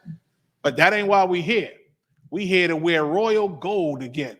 We here to walk down the streets of gold. We here to wake up to those 12 gates around New Jerusalem, man, with the names of the 12 tribes on it. We do this to see our king. Ticket. No sweat the water. We here to see our king, man, and roll with him again and do what? Drink that wine with him that he waiting to drink. That's what we want, man. No more crying. No more teaching our sons how to walk when the police come around, how to act, how to move when the police come around. No more fear and no more terrorism, man. You understand?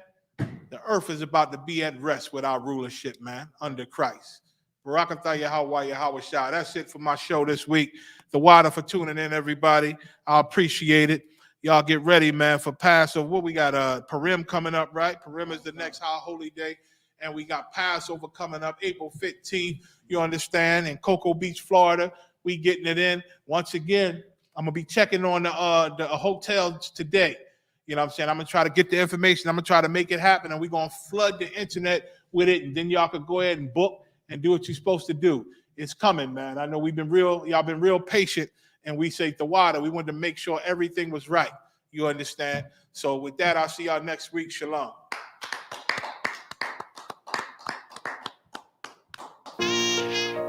All jokes aside, you know how niggas be like, I'm this and that for life, this and that for life. I'm on West for life, nigga. This a blood oath. Hey, yo, Madara. Here go a class for you, my nigga. 140 for the rebel. The world turned its back on me. I'm a cripple. We got soldiers, he got soldiers, but I got different ones. Ain't no way out, I tell you once. Don't pray for nothing, sin and curse. We can't forgive what's forbidden. Remain in them trenches. Trust in the Lord, but please forgive me for the times that I didn't. If rank is given, have your respect to your apprentice. Be about your business. This loyalty's a death sentence. Look, trying to pick up with a blind field. They said there'll be many mansions. I'm just grinding for my time share. Them devils ain't playing fair. They hunt you like Van Pelt, but ain't no getting out the game like Jumanji. You take that oath, it's a Dundee. Try to deal death to a priest, you won't make it out in one piece. So you can stand. Just make sure you got the heart. Say your name 3 times, then it's death do us part. No.